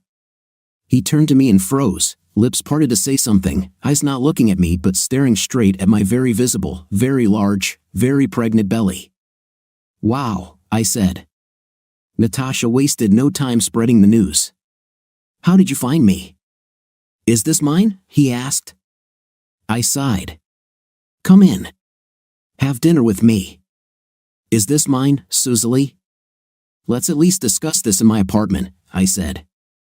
His face was motionless, but his breathing was rapid, barely contained by his lungs. I was almost trembling when he finally met my gaze, eyes not full of ice, but full of blazing blue flames, scorching, dangerous, terrifying. "Is it mine?" he asked again. I rolled my eyes and pushed the bag of food into his hands. "Hold this until I unlock the door." He followed me instinctively, heading towards the kitchen and placing the bag on the table. I tossed my keys into the bowl by the door, kicked my shoes off onto the rug, and dropped my bag next to me. Axel watched silently as I finally turned to him. "Yes," I said. His expression didn't change. His gaze fell again to my stomach, then back to my face. "You lied to me." "I didn't lie," I said. "You said it was safe. You said that I could." "No," I said. "It's normal." He fell silent again, realizing the meaning of my words. "So you planned?" I hoped, I shrugged, moving towards the kitchen and taking plates out of the cabinet. I knew it was the right time. I waited a couple of days before coming to you to make sure. I just hoped it might happen. I didn't know if you would even want to have a night with me. I had no idea that I would spend 3 days with you. "So did you want to trick me into getting pregnant, for me to leave Mina and be with you, or something like that?" he asked. I stopped, wounded, and looked at him seriously. "Axel, yes, seriously. You're pregnant." "Susie, you just said you got pregnant on purpose, and you didn't tell me a damn thing. And now you're asking me if I did this to make you leave Mina?" His lips were parted, but nothing came out. "I didn't want you to leave Mina because of me," I said.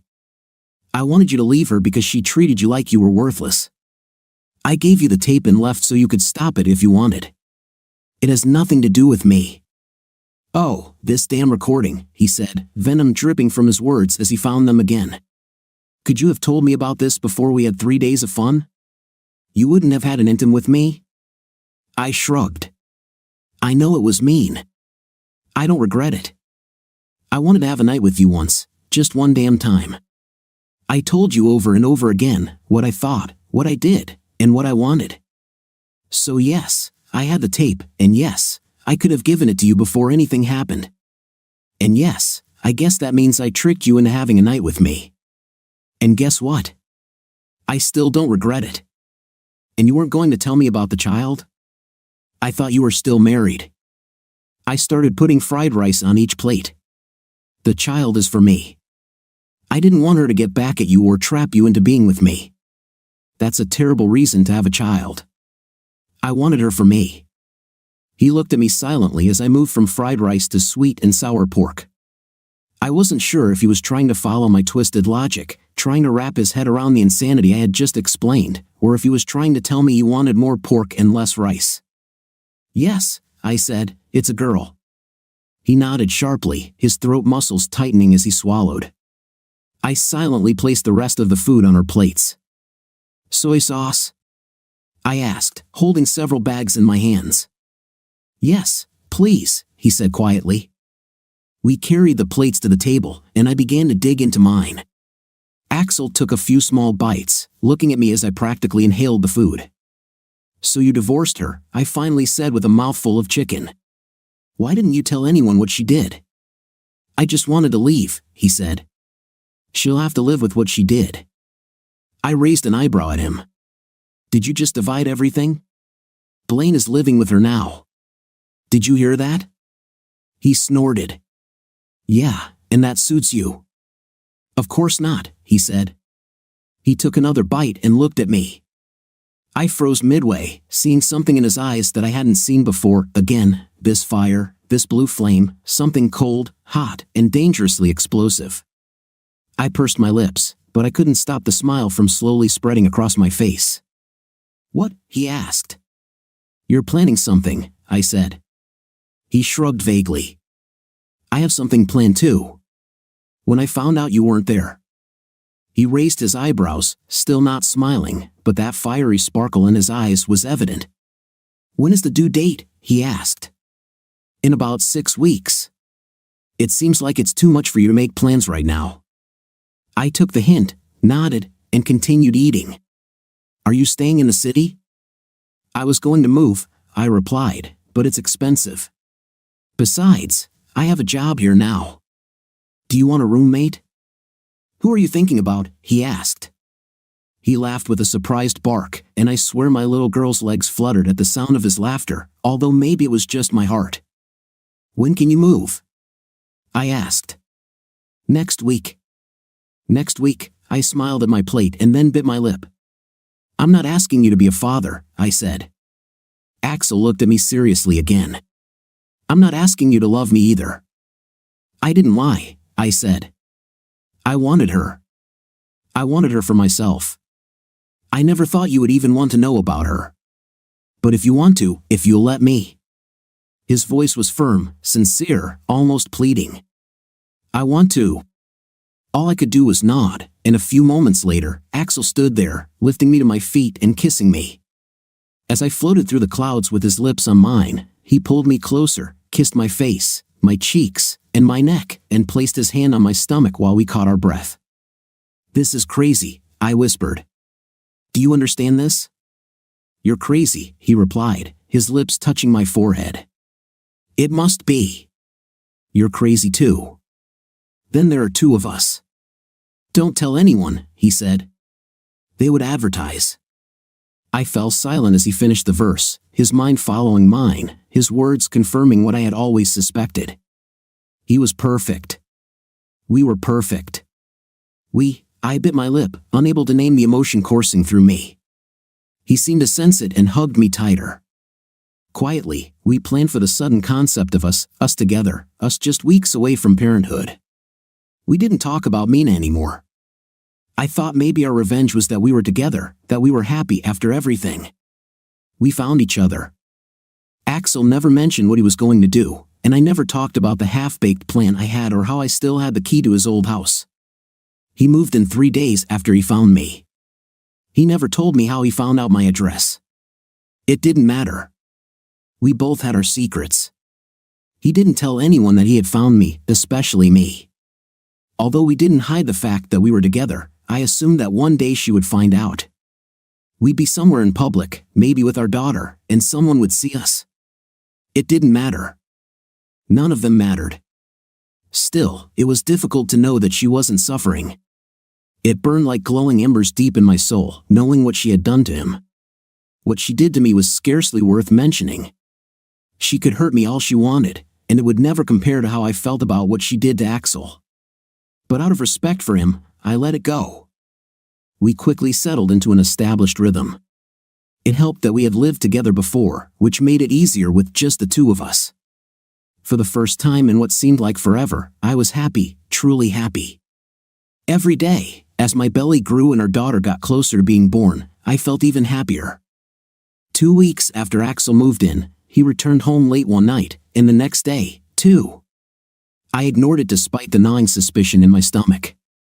That weekend, he kissed me in the morning and said he had to work, then left the apartment before I could question why he had to work on a Saturday. When he returned around dinner time, I asked about it. He must have seen the fear in my eyes because he immediately hugged me, kissed my forehead, and promised me it wasn't what I thought. "You say this, but you'll see," he whispered. "You'll see soon, I promise." I thought he might be planning to propose, which made me even more worried. I was concerned not only because I had gotten pregnant without telling him, but now he was living with me after months of separation, and this all happened after a crazy, toxic woman almost destroyed us both. Marriage seemed a little early. However, he didn't lie. I didn't wait long to find out. We sat at the table that night, tension still tugging at us as we quietly ate dinner. Suddenly, his phone rang. He wiped his mouth with a napkin and answered with a calm and stoic tone. "What?" "Okay, hello to you too. What do you want?" There was a long, tense pause while he listened. "Wow, I'm sorry to hear that." Another long pause. "Did they say what caused it?" And you think, "Are you serious? You're crazy. You're calling me to make baseless accusations. Besides, what's in it for me? I'm not covered by insurance anymore, remember? You bought my share." He met my gaze. "No, I canceled it. It's in the contract, remember? How come you didn't take out new insurance?" "Well, I'm sorry to hear that. Good luck, Mina." He put down the phone and continued eating. I looked at him, amazed, confused, and a little worried. "What a day," he said calmly. "It's good that I was with you all day today, isn't it?" I raised an eyebrow. "Certainly. We went to Bye Bye Baby to pick out a car seat, and when we got home, you worked on the nursery." "Yes, I remember that too," he said, continuing to eat. "Poor Mina. It looks like her house burned down." I dropped my fork and stared at him, my mouth hanging open. "They said it looked like she left the hair straightener on before leaving for work," I said, picking up my fork. "She did this 1,000 times when we lived together. I always turned it off for her. I must even have old letters where I warned her to be more careful next time." When our eyes met again and I saw that flickering blue flame in his eyes, I couldn't help the slow smile on my face. Of course, we were perfect together. He was just as damn crazy as I was. What do you think of our story today? In my opinion, in this story, the wife was wrong to have done a disgusting thing to her husband. What's your opinion? Write in the comments. See you in the comments.